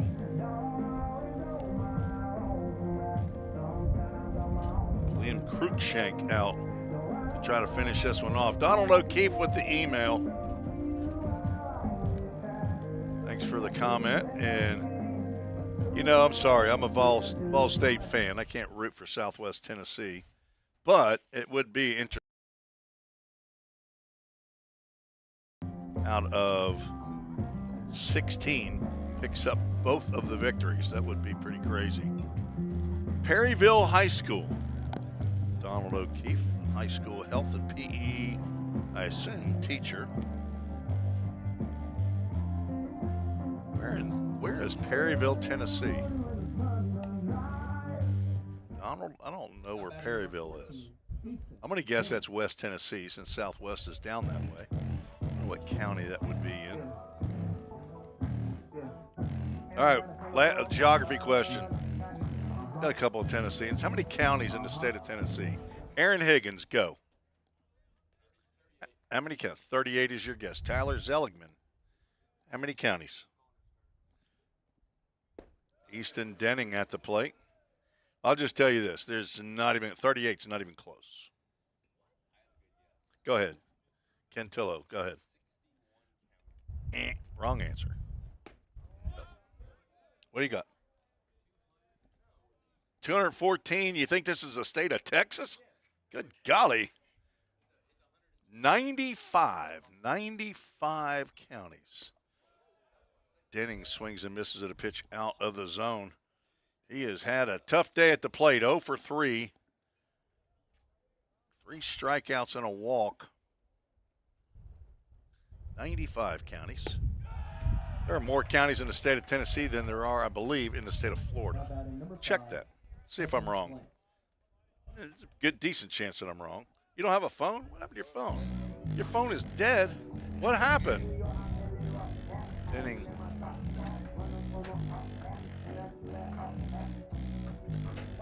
Second strikeout for Cruikshank. And Hudson Blank comes to the plate.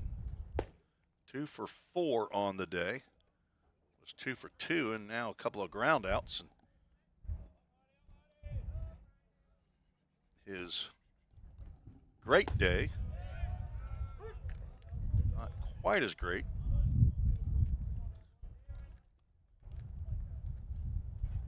On deck, Tucker Smith.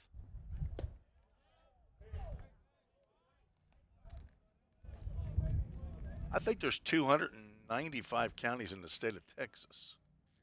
Yeah. There's 88 in Ohio. I learned that in Ohio history. Ground ball to short. Graves, probably a little bit nervous now. Last 2 but this one he Now batting number 12, Tucker successfully fields and throws on to first. Pioneers down to their last out. Tucker Smith, if he could hit a 6-run home run, he'd do it right here. He's 0 for 3 with a walk. He might as well. I mean, you can't take him with you. Yard card, Aaron Higgins and Connor Cantillo. That's right. They don't cost you anything, but you can't take them home with you. It's a home run in an elevator shaft, but that's a Chick-fil-A at Gallatin. Foul ball. Say it with me. Foul ball.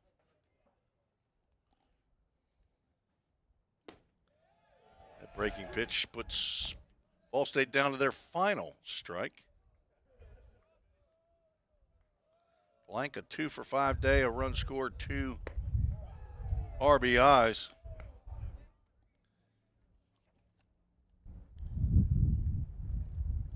Looking for a Toyota of Gallatin player of the game. That's strike 3. And that will end the contest. Tucker Smith goes down looking, and Vol State drops game 3. Southwest Tennessee comes back after losing game 1 and defeats Vol State 13-7. The 8-run 8th inning is the undoing of Vol State. Southwest Tennessee gets their 10th win of the year. There's a 10-4. Vol State falls to 3-9. Southwest 5-1 now in conference play. Pioneers 1-5. Scoreboard says 13 runs, 9 hits, 3 errors for Southwest Tennessee. 7 runs, 7 hits, 6 errors, and Troy O'Keefe gets the victory. He's now, believe that makes him 3-0. And let me check here real quick. 3, 5, 6. Jack Lester will take the loss. And Lester falls to 0-1. No save for Cruikshank in a game that takes 3 hours and 15 minutes to play. The Toyota Gallatin player of the game is going to be Jake Truitt, the starting pitcher. 5 innings, 2 hits, 3 runs. Only 2 of those were earned. Walked 3, struck out 6, faced 20 batters. And Vol State had the lead 5-3 when Jake left the game. Jake Truitt, your Toyota of Gallatin player of the game, and the Full Count Ministries verse of the game found in the book of Psalms. It is the 86th Psalm, 11th verse. Teach me your way, Lord, that I may rely on your faithfulness. Give me an undivided heart that I may fear your name. And fear is a meaning of respect there, not scared to death, but respect and reverence. Psalm 86:11 is your Full Count Ministries verse of the game, and I'm hoping the cameras didn't get too wet here as we had a couple bouts of spitting rain at the ballpark today. A big thanks to Connor Cantillo directing today's broadcast, and Aaron Higgins, the PA DJ today. Next game on the Vol State Sports Network will be Tuesday, Lord willing, and weather dependent, as Pioneers will take on Calhoun Warriors. A lot of Warriors. I'm telling you, there's a lot of Warrior teams. Wabash Valley are Warriors as well. Let's get the schedule. Calhoun, and then they will be on the road at Columbia State this weekend, Friday, and doubleheader on Saturday. That will not be carried on the Vol State Sports Network. As again, I will remind you, I'm not broadcasting on the road this year. I probably will travel down there and watch the game, and they do have a broadcast. Greg Bradley broadcasts, I believe it's on Tennessee Sports Network. You can go to Columbia State's website and find the broadcast there. But then on Saturday, I believe I have a softball doubleheader to broadcast here on campus. So you can hit the subscribe button on YouTube, and should tell you whenever we go on a broadcast. But it's been my pleasure to bring you Ball State baseball this weekend, and appreciate the emails, a couple of texts. Let's see, let me check this last one. Perryville, Missouri. I thought it said Perryville, Tennessee. It does for Troy O'Keefe. It says Perryville, Tennessee on their roster. So I apologize. I'm just reading what's on the rosters. Perryville, Missouri, near Cape Girardeau, the home of the Cape Catfish. Troy O'Keefe sends an email in. Appreciate all of those who have. Caleb Slaughter, I'll be getting in touch with him, former coach and player here at Vol State.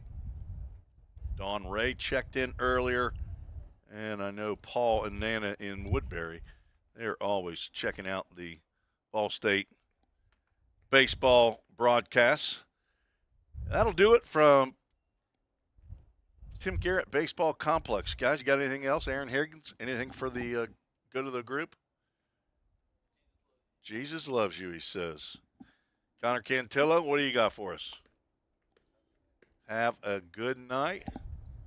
So for Dr. Wendy Tossinson, the president here at Volunteer State, athletic director Bobby Hudson, and head coach Jim McGuire, this is Tim Reese saying God bless you. And thank you for watching Vol State baseball right here on the Vol State Sports Network. Good night, everybody.